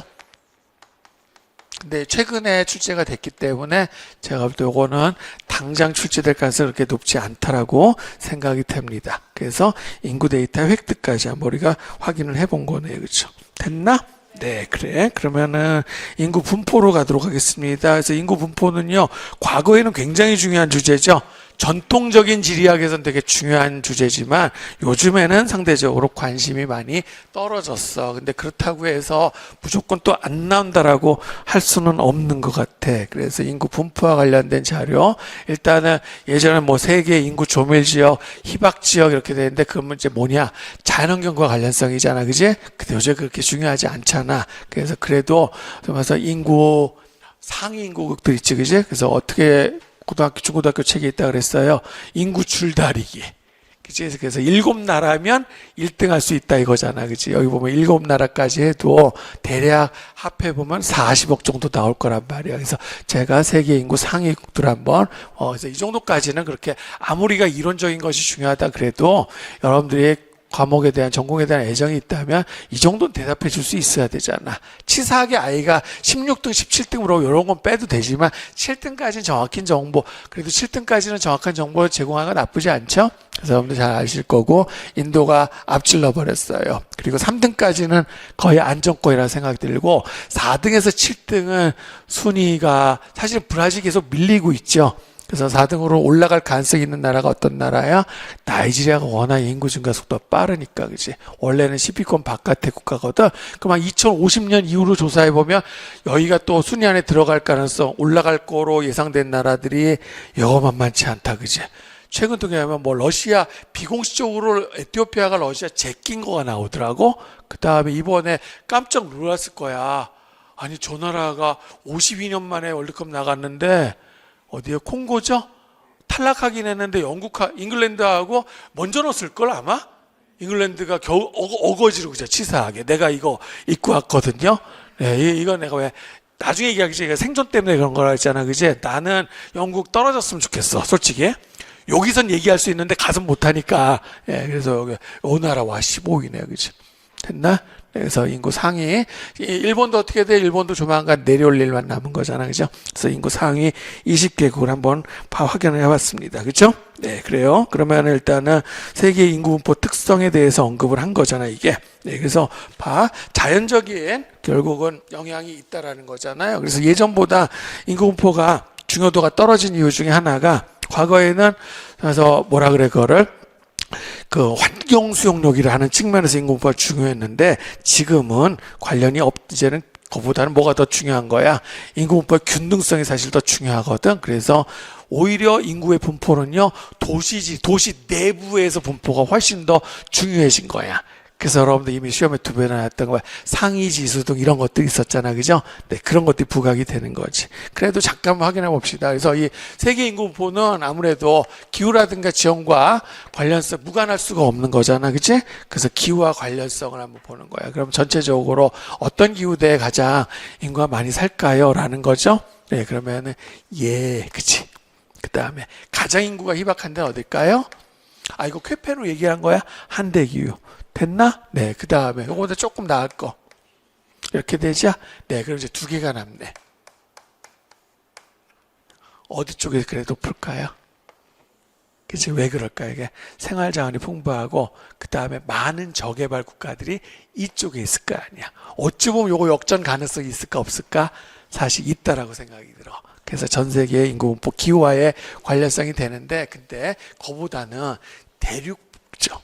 대륙별로 보는 게. 이거 우리 이제 기후학 공부했으니까 여러분들 이것도 얘기할 수 있을 것 같아. 그러면 대륙별 기후대와 인구 분포의 특징이 되잖아. 그지? 네, 그럼 그 특징을 여러분들이 파악할 수 있어야 돼요. 그럼 제가 먼저 유럽을 얘기할게요. 그럼 유럽은 자, 모든 기후대가 다 나타나는 그런 대륙은 두 개밖에 없는데 북아메리카 대륙하고 아시아 대륙이야. 그래서 오히려 매력도가 떨어져. 안 물어볼 거야. 그럼 유럽에는요, 안 나타나는 기후가 하나 있지? 뭐는 안 나타나요? 열대 기후는 없어요. 알았어요? 그럼 유럽에서 일단은 인구 분포 어디가 1등일까요? 온대 기후가 1등이 되겠지, 그지? 그럼 그 다음 차례로 냉대 기후 이런 식으로 나타날 거란 말이야. 알았나? 그러니까 어떤 식으로 그 대륙을, 그러니까 대륙을 유추해봐라 이런 문제가 출제가 가능한 거란 말이야. 이거는 이해감? 네. 그 다음에 남반구에 걸쳐 있는 대륙들이야. 그래서 아프리카, 남미, 그 다음에 오세아니아거든. 그러니까 어떻게 구별할래? 남미가 일단 구별하기 쉬워. 그래서 자, 얘네들은 공통점이요. 전부 다 남반구에는 냉대 기후 때 없잖아, 그렇지? 됐나요? 그런데 한대 기후가 일부 나타나죠, 그죠? 그걸 가지고 하시면 돼. 그러면 요거하고 요거는 어디 구별하면 될까요? 자, 오세아니아는 어떤 기후대 인구가 가장 많이 살까요? 그치? 근데 아프리카는요. 그러고 싶지만 C기후가 나타나는 것보다 A기후가 나타나는데 훨씬 많단 말이야. 이렇게 되는 거예요. 알았어요? 그래서 제가 일부러 안 보여드리고 여러분께 질문을 던진 거고, 그러면은 제가 이거 이런 시간에 해드린 적 있었지? 그러면 이제 비로소 이걸 보여드리는 거야. 그러면 제 말이 맞아 안 맞아? 맞죠. 그죠? 여기 비어있지, 그지? 되셨습니까? 아프리카는 뭐가 제일 압도적이에요? 열대기후가 지금 보니까 거의 절반 정도 되는 거잖아요. 되셨나? 예. 그 다음에 한편 오세아니아는 온대기후가 압도적이지, 그지? 이해? 그 다음 남미의 경우에는 얘가 존재하네요. 그죠? 남미의 경우. 됐나요? 네, 그래서 이거를 기후대하고 기후와 인구분포로 이렇게 연결시킬 때 여러분들의 대륙을 유추하는 방법에 대해서 제가 말씀을 드린 겁니다. 됐습니까? 네, 그래요. 그리고 뭐 고도는 굳이 신경 쓸 필요 없고, 고도는 굳이 다른 특징이 있는 데가 남미 하나죠, 그지? 왜냐하면 남미에 열대기후가 우세하기 때문에 결국은 고산 지역으로 사람들이 올라가 사는 거잖아요. 되셨나? 네, 그래요. 그러면은 자, 인구의 분포 봤고요. 그다음에 이제 인구 분포와 관련된 지표들이 되잖아. 그래서 전통적으로 가장 많이 쓰는 거는 인구 밀도라는 거잖아요. 그죠? 근데 인구 밀도라는 게 인구의 분포를 알려주는 정확한 지표가 되지 못할 때가 더 많지, 그지? 네, 그래서 우리 일반적으로 쓰는 게 통계적 인구 밀도지만은 요거 잘 안 쓴단 말이에요. 그러니까 예를 들어 통계적 인구 밀도 치면은 우리나라하고요, 아프리카, 북아프리카 뭐 이집트나 이런 국가들 비교하는 거야. 그러면은 통계적 인구 밀도 우리가 압도적으로 높죠. 그치? 근데 이집트 대부분 다 거의 90% 이상은 사막이 될 거 아니야. 그래서 등장한 것이 지적 인구 밀도가 되죠. 그치? 그래서 여기서는 기준이 뭐야? 전체 면적이 아니라 경지 면적분의 이렇게 되는 거잖아. 그래서 이렇게 비교해드렸잖아. 두 나라의 통계적 인구 밀도 똑같아. 그치? 근데 이 나라는 전부 경지인데 이 나라는 이만큼이 호수라 그랬죠. 그죠? 호수 이거 육지 면적으로 들어간단 말이야. 바다가 아니니까. 이만큼은 사막이고 이만큼은 뭐야 빙하고 뭐 이런 식으로 해드렸잖아요. 그치? 그래서 바로 중국 경우도 중국의 평균적인 즉 통계적 인구 밀도는 우리보다 낮아 중국이. 그런데 지적 인구 밀도는 결코 우리보다 낮다라 볼 수 없는 거라는 거야. 알았나? 네, 그래요. 그러니까 결국 봐라, 이 인구 분포와 관련된 이 지표들이요 어떤 특성을 가지고 있냐면 이런 특성을 가지고 있는 거야. 알았나? 이해되죠? 아까 봐요. 통계적 인구부터 대표적인 거잖아. 그치? 그러니까 결국은 이거를 해결하는 방법은 없느냐라고 사람들이 뭐예요? 자꾸 새로운 지표들을 만들어낸다라는 거예요. 이해돼요? 네. 근데 그게 결국 몰 근간성을 해결하는 것이 일부만 요거 해결이 되는 것이 전체를 다 만족시키는 인구 분포의 지표는 아직 못 만들어낸 거야. 다 부분적인 거야. 알았어요? 그래서 우리 이미 시험에 나왔던 상위 지수 있잖아. 상위지수 자체가 얘가 몰 공간성을 가지게 된다라는 거지, 그치? 가르쳐준 적이 있었어. 그래서 상위지수 안 돼. 그래서 뭐니, 노출지수, 고립지수. 그죠? 다른 것들이 자꾸 개발하는 거지, 그치? 이해 갑니까? 네, 그래요. 그래서, 자, 어떤 한 도시 내에서 그러면은 얘가 뭐예요? 그러니까, 주류 집단하고 그러면 비주류 집단이 있을 거 아니야? 그럼 얼마나 섞여 사는가, 그렇지 않은가를 보고자 한 거거든? 그래서 만들어낸 건데, 문제는 뭐냐면, 이 경우하고 상위수가 똑같이 나온다는 얘기야. 그러니까 얘는 뭐예요? 말 그대로 몰공간성의 문제가 해결이 안 되는 거지. 진짜 말 그대로 정말 많이 모여 사는 거지? 이게 완전히 중심화되어 있고 군집화되어 있는 거잖아? 근데 모르는 거란 말이에요. 그러니까 얘는 어떻게 돼? 단위가 달라지겠죠. 그죠? 그러니까 10명 이렇게 사는 것도 분리돼서 사는 거라고 볼 수 있는 거고, 여기는 아예 10만 명 몰려 살고 일부 떨어져 살고, 그럼 얘가 공간성에 있어서는 두 개가 다른 거가 되는 거잖아. 그치? 그래서 상위 지수가 그거를 해결을 못한 거야. 그래서 상위 지수 이미 2번 나왔죠? 그럼 다음 차로 나올 수 있는 게 노출 지수라든가 고립 지수가 나올 수 있다. 그래서 제가 문제로 만들어 놓은 겁니다. 알았습니까? 네, 그래요. 그래서 인구분포의 그 지표들이요, 그런 문제를 해결하지 못했다는 거지. 그래서 원래 가장 원조는 어떤 거를 차용을 했냐면요. 그래서 이거 하니까 한 개죠. 그래서 미국의 소수 집단 중에서 하와이는 좀 특별하죠, 그죠? 빼면은 아무래도 아프리카 계열이. 그죠? 그 다음에 여기 보시면은 어디야? 히스패닉이네, 그죠? 아프리카 히스패닉이고, 요거는 아들하고 될까 할 필요 없고요. 참고로 그러면은 여기가 아시안 어디 갔어? 아시안이네. 아시안이라든가 아니면 라틴 아메리카, 즉 라티노들이 비교적 비슷하게 나오네요, 그죠? 그리고 가장 많이 격리되어 있는 것은 역시 아프리카계라고, 하와이 빼면은 아프리카라고 볼 수 있는 거지, 그치? 수치가 저 정도면은 굉장히 높은 거야. 그러니까 30 이상 나오면은요, 굉장히 높은 수치라고 봐야 되는 겁니다. 알았어요? 네, 그래요. 그래서 이걸 먼저 얘기했고, 원래 얘기하려던 건 이제 원래 이런 물공간성 문제를 해결하기 위해서 처음에 등장한 게 얘가 원조가 되는 거지. 그래서 경제학 쪽에서 더 먼저 쓰죠, 그죠? 로렌츠 곡선이라고 하는 거지. 인구분포 지표도 그런 문제가 있어. 그래서 로렌츠 곡선이 잘 봐요. 만약 이상적인 거는 얘가 면적 비고 뒤집어도 상관없어요. 인구에 비야. 그러니까 얘가 가장 이상적인 거죠, 그렇죠? 그러니까 하나의 공간에 한 명씩 산다 이런. 근데 실제로 나타내 보면은 이런 경우가 생길 수 있다라는 거죠. 그러니까 일부의 공간에 많은 수가 살게 되는 거잖아, 그렇지? 그래서 결국 인구 밀도라는 개념은 사용하기가 그게 좋지 않다라는 거지. 그래서 로렌츠 곡선에서 시작이 된 거고, 결국 저 비율을 나타내는 거야. 그러니까 요 호의 비율하고요, 삼각형의 비율, 그치? 그래서 그거를 우리가 진위계수라고 하는 거죠. 거기서 나오기 시작한 거야. 그래서 그 진위계수를 거기에서 착안해서 나온 게 바로 상위지수가 되는 거예요. 이해됩니까? 네. 근데 얘네들도 몰 공간성 문제를 해결을 못하는 거잖아, 그치? 됐나? 네, 그래. 그래서 인구분포와 관련된 지표들에 대해서 언급을 해봤습니다. 그러면은 인구분포도 다 된 거라고 봐야 되겠죠?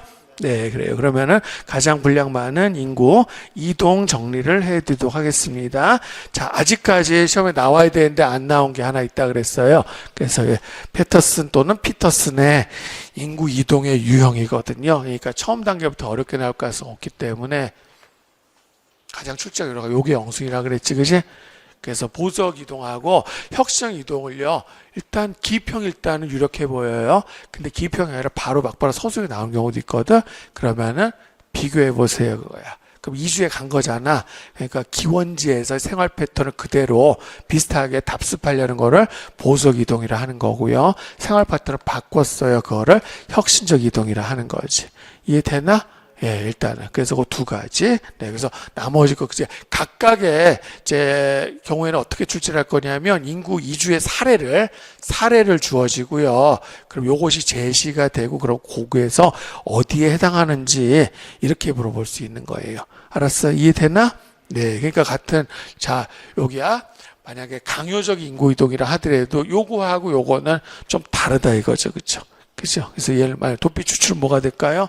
예를 들면 유대인들이 말 그대로 간 거잖아, 그죠? 근데 거기서 생활 패턴 바꾼 거 아니지, 그지? 네, 그렇다 보면 여기야. 인도 사람들이 유럽으로 간 거야. 근데 인도에서 하던 일하고 유럽에 가서 어떤 집에 가서 뭐죠? 집사 역할이나 가사 도우미를 하게 갈 거 아니야? 그러면 생활 패턴이 달라진 거잖아. 강요적 이동이라고 해서 보석 이동, 내가 싫어서 하는 거니까, 그거랑 상관없는 거야. 그때는 뭐라고 얘기할 수 있어요? 혁신적인 이동이라고 할 수 있는 거지. 알겠지? 네, 그래서 피터스 충분히 나올만 하니까 이거는 신경 썼으면 좋겠어요. 나올 때쯤 됐다라고 생각이 듭니다. 되셨습니까? 네, 그래요. 그럼 요거 넘어가면 이제 인구 이동의 종류, 유형이 되는 거잖아. 그래서 기본적으로 거시적인 인구 이동하고 미적인 인구 이동을 비교를 해야 되는 거지. 거시적 인구 이동, 그다음에 미적 인구 이동. 그래서 여기에 해당되는 게 이제 대표적으로 우리 리의 이론이 되겠고요. 근데 리 이전에 원조는 라벤스타인 되는 거야. 글쎄요. 그다음에 지프의 중력 모형 있죠, 그죠? 여기 그 다음에 하나 더 얘기하면은 또 뭐 얘기할 수 있을까? 신고전, 항상 신고전 관점 이러면 일단은 신고전주의하면 신고전 경제학을 떠올리라고 생각해서 떠올리라고 했죠, 그지? 그 다음에 항상 이 사람들 주장하는 것은 수렴론이에요. 그래서 이거를 요거 할 때는 내가 언급을 일부러 안 했거든. 왜냐하면 이거를 하려면 어디냐 경제지리로 가서 지역개발에서 언급을 해야 되잖아. 그렇죠? 그래서 오히려 이론 시간이 좀 그때하고 좀 다르면 여기 거시적 인구 이동에 요거를 하나 집어넣으란 말이에요. 알았어요? 이해되나? 사실은 그거하고 리의 이론하고 크게 차이 없어요. 그래서 리의 이론이 이거잖아요. 배출 요인, 흡입 요인이지, 그지? 그럼 왜 배출하게 되는 거야? 이 지역, 해당 지역이 살기 힘든 거잖아. 여기가 너무 못 살아. 고용 기회가 없어. 전쟁 났어. 이해됩니까? 소득이 낮아 이거야. 그럼 들어오는 데는 어떻게 돼요? 흡입 지역을 대체로 살기 좋은 곳이잖아요. 그러면 경제적 기회가 많다 이게 되는 거지, 그지? 이해되나? 네. 그래서 결국 그 차이가 있잖아. 그래서 언제까지 이동하는 거야? 그것이 해소될 때까지 이동하는 거야. 그래서 이거하고 큰 차이 사실 없습니다. 그러니까 신고정 경제학에서 우리가 지역 수렴론, 격차 수렴론이 되는 거지, 그지? 그러니까 예를 들면은 그때 뭘 가지고 했냐면 두 가지잖아. 생산 요소는 크게 두 개잖아요. 하나가 자본이고요. 하나가 노동력이 되는 거잖아. 그 노동력 이동 어떻게 돼요? 노동력이 많은 데서 적은 데로. 자본은 어떻게 해요? 이자율이 낮은 데서 높은 데로 간다 이거잖아. 그럼 결국 어떻게 돼요? 격차가 없어지겠지? 그럼 멈추게 된다 이런 뜻이 되는 거란 말이야. 근데 실제로 현실에서 그래 안 그래? 인구이동만 봅시다. 자본도 마찬가지겠지만 인구 어떻게? 자, 그러면 이건 전제 조건이 뭐냐 하면 두 지역의 이동이 자유롭다 이거잖아. 세계화니까 옛날보다 많이 자유로워졌어요. 그러나 여전히 있죠. 국경장벽이 있습니까? 없습니까? 있잖아. 요즘에 오늘 뉴스 어제 뉴스가 난리 났던데 지금 유럽 가면요 지금 입국 심사만 뭐 5시간 6시간 걸린대요. 나갈 때도 여기서 비행기가 손님 반밖에 못 싣구나. 네. 그래서 항공사들이 너무 힘들잖아. 그래서 여름 성수기만 해도 좀 그걸 멈춰달라 뭐 이렇게 얘기했다는 거야. 그러니까 작년까지 유럽 가본 사람들 사실 유럽 그냥 입국 심사 거의 없는 거나 마찬가지거든. 근데 그걸 등록을 해야 되는데 그 시스템을 바꿔놨는데 그게 제대로 안 된 거야. 좀 앞으로 나아지겠지. 그래서 4시간, 5시간 걸린다는 거야. 알았어요? 그거 알고 가세요. 그래서, 가서 국내선 다시 갈아타게 된 경우에는 조금 여유있게 확보를 해야 되는 거잖아. 이해되나? 그래서 분명히 있어. 그 다음에 유럽 국가로 마음대로 갈 수 있나? 국가별로 좀 더 많이 받아준, 제3세계 이주민들을 더 많이 맞아준 나라가 있고, 덜 봐. 완전 국가를 이걸 뭐니? 국가 역할을 간과한 거가 되는 거잖아. 그래서 이런 부분에서 비현실적이라고 비판을 받는 거 아닙니까? 이해되나? 그 다음에 격차가 수렴돼야 되잖아. 그러면 이렇게 되면 개발도상국에서 선진국으로 노동력 이주하잖아? 그럼 어떻게 돼야 돼요? 선진국의 임금은 내려가고 개도의 임금은 올라가야 되잖아. 그렇게 되나요? 아니잖아요. 실질은 더 벌어지고 있잖아요. 이런 문제가 있다라는 거야. 알았어? 네. 그래서 여러분 이미 경제지 공부했기 때문에 내가 요 문제를 하나 거기다가 추가를 내가 새로 내드린 겁니다. 그때는 그래서 안 낸 거라고 이런 것들을. 이해되나요? 네, 됐고, 그 다음에, 미적, 개인에다가 초점 맞춘 거야. 그래서 보니까, 그런 면에서 보면 절로 가야 되거든. 그런데, 가는 상황인데도 갈 수 없는 경우도 있다라는 거야. 그래서 어떤 경우일까냐? 예를 들면, 여기가 바로 인적 자본이라고. 대표적인 것이. 뭐냐면, 이동을요, 이주라는 것을 투자로 보는 거야.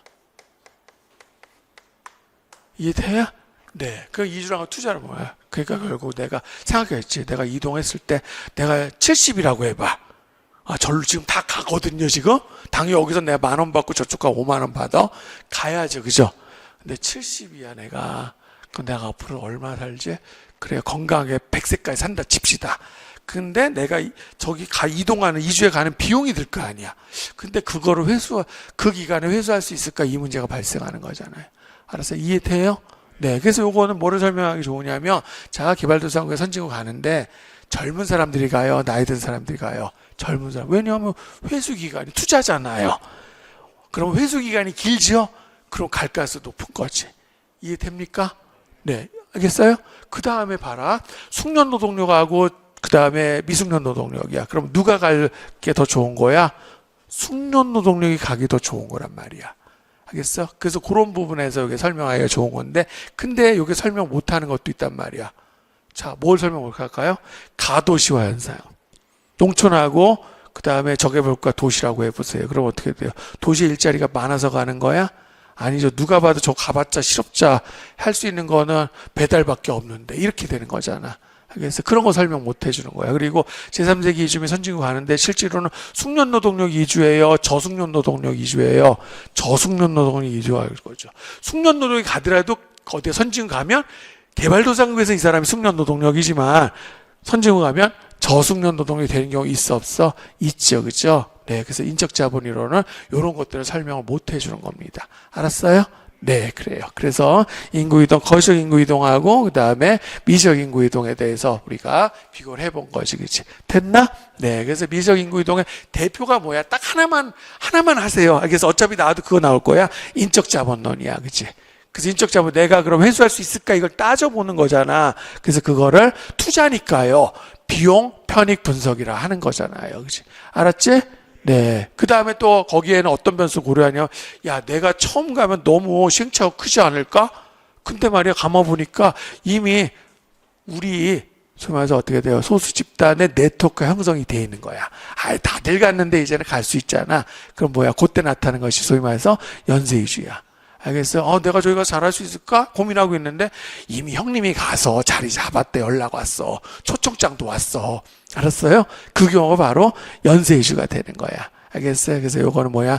이동의 유형 중에서, 그지? 이주 방법인데, 가족 이동의 경우에 아무래도 연쇄 이주가 촉발될 가능성은 높아지는 거지, 그지? 이해되나?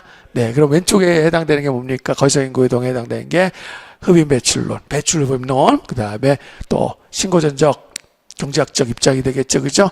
그게 바로 수렴론이 되는 거니까. 됐고, 또 뭐 있었어요? 라벤스타인 원조라 그랬어요. 라벤스타인. 또 지프의 중력 모형 다 저기에 해당이 되는 거야. 해결됐나? 네, 그래요. 그럼 요거 됐고, 그래서 특히 요거 관련되는 거지. 요게 잘 형성이 돼 있다 그러면은 연쇄 이주, 그죠? 특히 제3세계에서 선진국으로 이주 들어가는 거는 어떤 형태가 정말 많아요. 국내 이동에는 이게 그렇게 중요하지 않죠, 그죠? 그러나 텐스 이주에서는 적사 이동 연계망이라는 게 일종의 네트워크죠. 네, 그래서 그것이 굉장히 크게 미치게 되는 겁니다. 됐습니까? 네, 그래요. 그러면은 인구이동의 이제 팩트, 여기까지가 주로 이론에 해당되는 거고요. 실제에 해당이 되는 거지. 그러면 전 세계 인구, 시기별 인구이동이야. 요거 정리해드린 적 있었거든. 좀 더 내가 압축적으로 해드릴게. 그래서 예전에 비행기 때 베링에 건너간 거, 튄 거 여기 있었다. 아이, 참. 잠시만요. 잠깐 끊어도 되겠습니까? 네. 아, 개강날부터 창피한 일이 생겼네요, 그죠? 이게 화면에 안 잡혔어야 되는데. 또 저 인터넷 수강에서 확인하지 마세요. 네, 자, 수강하겠습니다. 네, 이물질 때문에. 그래서 시기별 인구 이동, 어디서부터 끊겼지? 베링에 건너간 거, 그건 안 해도 되죠? 그래서 언제부터예요? 대항해 시대의 인구 이동이지, 그지? 그러면 일단은 유럽 사람들이 아메리카로 이주한 거 하면 되겠지? 그래서 그게 둘로 가야 되죠? 그래서 일단 게르만족은 대체로 북아메리카 쪽으로 많이 갔고, 라틴족은 아래쪽으로 갔어요. 그죠? 됐나? 네, 이거 공부한 적 있습니다. 네, 그러면 이제 제국주의 시대로 이어지는 거잖아. 그랬을 때 그로 인해서 파생적 인구 이동이 발생해요. 그래서 남부아시아 사람들이죠. 또 화교들이죠. 남부아시아 사람들이라든가 화교는 어디로 갔어요? 그러니까 남부아시아 사람들이 영국의 식민지 따라서 갔을 거 아니야. 됐지? 그 다음에 화교들은 특히 동남아시아 진출이 많았던 거죠. 됐나? 예, 그리고 그거보다 이제 시기가 오히려 더 앞서죠. 아프리카 사람들의 이동이지, 그러니까 아프리카 사람들 17세기나 18세기에 아메리카로 이주가 많이 발생하는 거야. 그러니까 결국 라틴 아메리카에 그걸 뭐라 그래요? 혼혈인종 보고. 시험에 나왔잖아요. 크레올이라고 하는 거죠, 그지? 그러니까 크레올이 다양하게 나타나는 거예요. 단순히 유럽 사람만 갔다 그러면은 메시도만 나와야 되잖아. 근데 메시도 외에 물라토라든가 삼보도 나오게 되는 거잖아요. 이해되나요? 네, 그래요. 그래서 시기별 인구 이동에서 제가 몇 번째까지 얘기했나? 그러면은 세 번째 다시 한번 일단은 유럽 그죠? 두 가지로 구분했으니까 두 개 얘기한 거고 됐나? 네, 그 다음에 시기로 정리 써줄게요. 그럼 자, 그러면 아예 안 되겠다. 그래서 왠지 이러면 그 산만해 보일 것 같아서 그러면 일단은 16세기 이후죠. 16세기 이후에 유럽에서 아메리카로 이주한 거죠. 근데 이게 스타일이 두 가지라 그랬습니다. 북미로 가는 거하고 됐나? 네, 그러면 이제 두 번째 거는 뭘 쓰면 좋으냐면 17세기, 18세기가 될 거야. 그러면은 아프리카 사람들이 아메리카로 위주, 그죠? 그러니까 이렇게 해놓고 아까 우리 피터슨을 여기다 적용하는 거야. 그래서 인구이동 유형에 어디에 해당이 되냐 이렇게 물어보는 거죠, 그죠? 그럼 이건 당연히 강제 이동이 되겠지, 그죠? 됐나요? 이렇게 하시면 되고 그 다음에 세 번째 시기가 비슷하거든요. 하나는 뭐냐면 이게 남부 유럽 사람들이요. 또는 그러니까 이렇게 할게. 유럽의 이류 국가야. 산업혁명에 뒤졌지, 그치?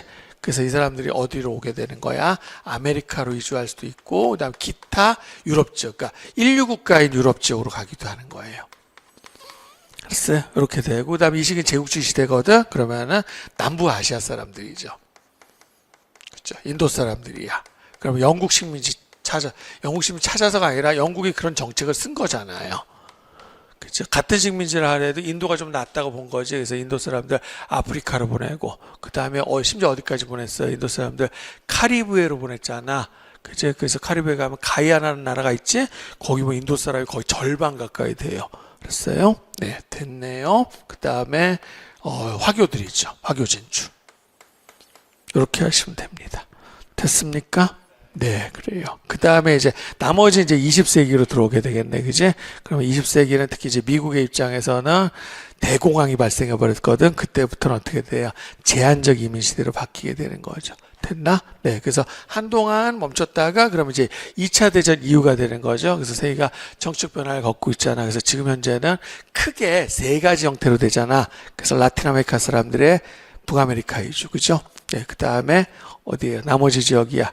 그러니까 아프리카라든가 저개발 국가에서 뭐 유럽이라든가 선진국으로 이주, 그죠? 그 다음에 특이하게 선진국을 할 수는 없는데 서남아시아로 들어가는 형태의 인구 이동이 많다 그랬죠, 그제? 네, 그래서 서남아시아로 인구 이동이 많은 이유가 뭐야? 일단 서남아시아 돈은 많아. 그러니까 모든 서남아시아가 해당되는 건 아니에요. 알겠어요? 항상 우리 통계를 볼 때 그 일부 국가가 전체 통계를 주도하는 경우 있거든. 그래서 통계상으로는 서남아시아와 북부아프리카 한껏 같이 본단 말이야. 그러나 북부아프리카로 들어가는 건 그렇게 많지 않아. 이집트 사람들도 노동력이 얼마나 지금 남아도는데 글로 들어가겠어. 그래서 이집트 사람이 아랍에미리트로 들어가는 거는 이건 이상한 게 아니죠. 됐나? 그래서 대표적인 국가 아랍에미리트 등 아랍에미리트, 카타르 이런 나라들이 되는 거잖아. 쿠웨이트. 그러니까 여기 인구 자체가 적죠, 그죠?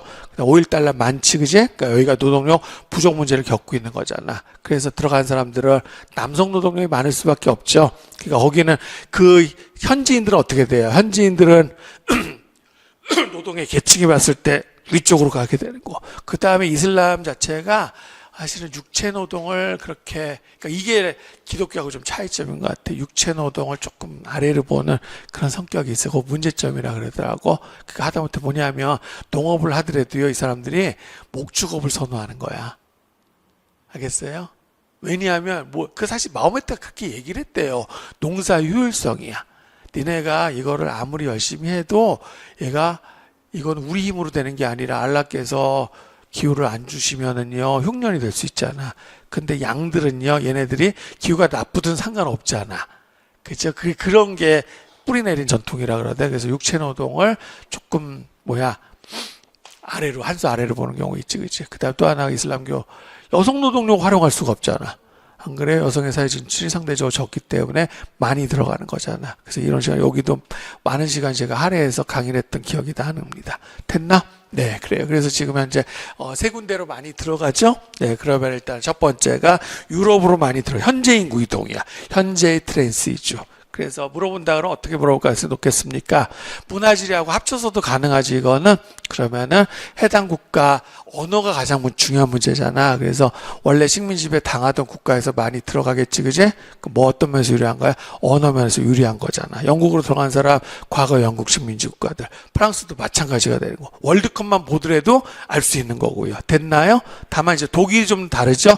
독일은 지금 대표팀에 그 순수 독일 국가 사람이 아닌 경우를 얘기를 하면은 터키 사람들이 엄청 많죠, 그죠? 그래서 그럼 터키를 식민 지배한 건 아니잖아, 그치? 그래서 독일에 들어와 있는 외국 이주민들은 좀 스타일이 다른 거죠. 그래서 독일만 분리해서 생각하시면 되는 겁니다. 알았나요? 네. 그리고 같은 유럽 내에서도요. 자, 유럽이 지금 아마 작년, 재작년 통계로 외국 이주민이 얼마가 플러스가 됐냐면 30만인가? 전체적으로 30만 정도 플러스 됐다 그러거든. 근데 이게 전부 다 저개발 국가에서 들어온 건 아니야. 어떤 경우가 사실 더 많으냐면 같은 유럽 내에서. 왜냐하면 여기도 뭐가 성립이 되냐면 인구 거리 조락이 성립이 되는 거야. 이동이기 때문에. 그러면 사실은 제3세계에서 들어온 것보다는 동유럽에서 서유럽으로 가는 게 더 많아요. 이해되죠? 네, 그리고 유럽 내에 소위 말해서 생겐 조약이 되는 거잖아. 그리고 유럽연합도 관련이 되지, 그치? 그래서 유럽 내에서의 뭐가 발생한 거야? 지역 격차, 즉 남북 차이가 발생한 거죠. 그래서 동부유럽 사람들의 서부유럽 진출이 많은 거지, 그치? 이해되나? 네, 그래. 그렇게 하시면 될 것 같습니다. 자, 그 다음에 미국은요, 제가 이따가 다시 문제풀이 할 때 다시 가르쳐 드릴게요. 그래서 영국의 경우에요. 그럼 영국의 지금 런던이거든요. 근데 백인 비율이 순수한 영국계 이거 더 떨어지고 있어요. 지금 50 미만으로 떨어졌다 그러더라고. 런던의 경우 이거 10년 전 자료거든요. 예, 그래서 보니까 이거는 납득할 수 있어요. 이거는 그치? 그다음 백인 기타 어디서 왔을까? 이 기타는 동부유럽에서 오는 거란 말이야. 알겠어요? 이해되나요? 그래서 영국의 경우에는 특히 폴란드 사람이 많기는 해. 그래서 여기 기타가 바로 동부유럽이에요. 그쵸? 네, 그래요. 그 다음에 이거는 과거의 식민 지배하고 무관하지 않죠, 그죠? 네, 근데 마찬가지로 아프리카도 마찬가지야. 그치? 그래서 여기에는 제가 아프리카를 그냥 흑인 그대로 놔둔 이유가 아프리카 사람이라기보다는 카리브해 출신들이 많아서 그런 거야. 그래서 영국 식민지 시절에 그 아프리카 사람들이 어디에요? 아메리카 이주했죠, 그죠? 그래서 그러면은 아메리카 이주한 그 카리브해 노동자를 다시 2차적으로 이주시킨 거라고 생각하시면 됩니다. 알겠나? 네, 그래서 이거 우리 이런 시간에 다 했습니다. 런던의 구가 30개가 넘잖아. 그래서 영국 사람 다음으로 그러면은 원래 국적을 오리진을 물어본 거잖아요, 그죠? 그 보니까 인도가 참 많지, 그지? 네, 주변에 그래서 국기를 표현한 거예요. 보니까 여기는 미국이야. 미국 누가 봐도 성족이잖아. 네, 그래서 저기 잘 사는 동네야, 못 사는 동네야? 잘 사는 동네라는 거죠. 여기 웨스트엔드라고 한다 그랬죠. 그 이스트엔드에는 어떤 국기가 그려져 있다는 거야? 방글라데시. 알겠어요? 그치? 국기 이 정도는 알지 않습니까? 요거 어느 나라 국기죠? 요거 스리랑카 국기잖아요, 그치? 그 다음에 요거는 어느 나라 국기야? 요거 자메이카 국기죠. 카리브에서 온 거라는 거지. 저렇게 뚜렷하게 보여. 어쩌면 우리나라도 이렇게 될 수 있어요. 서울에 25개 구에서 우리나라 사람 빼고 사실 1등 뺏긴 동네도 있죠. 여기 영등포구는 대림동은. 그러면 우리나라 서울이라 그러면 여기는 중국 국기. 그 다음에 맞춰볼래? 그러면 광진구나 막 요 동네야. 성동구, 중랑구 여기야. 어디 국기인지 알아요? 거긴 중국이 아니더라고. 일본? 용산군 일본이야. 맞아요. 엊그제 갔다 왔다 또. 제가 밥 사줬어요. 인터넷에 가서 모르잖아, 그지? 여기 어디까 몽골 국기 들어올 거야. 그래서 이 정도까지는 아니지만 우리도 나중에 10년 뒤쯤 그려보면은 아마 구별로 국기 색깔이 다를 거죠. 그러니까 아직 안 만들어 준 거잖아. 그러니까 여러분들 AI 도움을 받는다면 이거를 만들 수 있다고 내가. 스스로 해서 수업을 하면 여러분만의 자료가 되는 거 아닙니까? 자꾸 내가 그런 거를 장려하는 사람이란 말이야. 그래서 이걸 국기를 표현했고 이거는 언어로 본 거죠, 언어. 그치? 여기 보면은 언어. 봐요. 펀잡 지역이죠. 같은 인도라 그래도 펀잡 쪽에서 온 거고, 그죠? 같은 인도라 해도 여기는 타밀이잖아. 요거는 인도의 남쪽에서 남쪽 언어잖아. 타밀 언어가. 이렇게 되는 거죠. 같은 인도 언어. 그다음 여기는 말 그대로 폴란드 언어네, 그죠? 요거는 잘못 번역하면 번역기 잘못 들리면 이상하게 나와요. 동사로서 폴리시 있잖아. 넘어가. 자, 예. 그냥 우르도 어느 나라 언어인지 알지? 파키스탄. 여기가 이스트엔드 지역이잖아. 거기는 방글라데시 사람들이 많이 들어왔으니까 벵가라 이렇게 되는 거잖아요. 그죠? 다 했는데 그땐 또 열심히 안 들었어? 예, 그래요. 새로운 거 아니지? 네, 그래. 그래서 유럽을 가지고 봤고요. 그다음에 서남아시아는 이따가 어차피 또 자료에 있으니까 그때 가서 얘기하도록 하겠습니다. 자, 그러면 인구 이동 다 됐네, 그죠? 네, 그래요. 그리고 이제 결국 가장 뭐랄까요? 핫한 부분이 되겠죠, 인구죠. 트랜스 인구죠. 그러면 여기에 가장 원조격에 해당되는 전 세계 우리 역사에서 원조격에 해당되는 민족이 있잖아. 그죠? 누구야? 유대인들이지, 그지? 네, 그래서 일단은 디아스포라. 글쎄요. 그래서 유대인들이 유배라는 의미로 쓰기신 거 하잖아. 그죠? 그리고 이 디아스포라는 여기로 인구에서 안 끝이고 도시로 연결이 되는 거죠. 그죠? 그래서 만약에 그 디아스포라가 만약에 차별받아 형성이 됐다 그러면 그거 우리가 게토라고 하는 거고요. 그 다음에 자발적 응집했다 그러면 그거를 엔클레이브 이렇게 부를 뿐이야. 알았나? 그래서 유대인에서 시작이 된 거지만 오늘날 시험 문제 물어보는 거는 유대인 이외에 디아스포라를 많이 물어보잖아. 그죠? 근데 이게 문제가 뭐냐면 자발적이라기보다는 그 원래 기원지에 어떤 문제로 인해서 발생하는 그런 디아스포라 되잖아. 그죠? 그래서 대표적인 사례가 예를 들면은 서남아시아 쿠르족 터키에 대략 50%가 있다 그러죠. 쿠르족 전체의 절반 정도가. 그죠? 그 다음에 최근에 난민과 관련해서 레바논. 그치? 그 다음 또 어디 있어요? 시리아. 됐나요? 네. 그 다음 이 지역 아닌데 한번 해볼까요?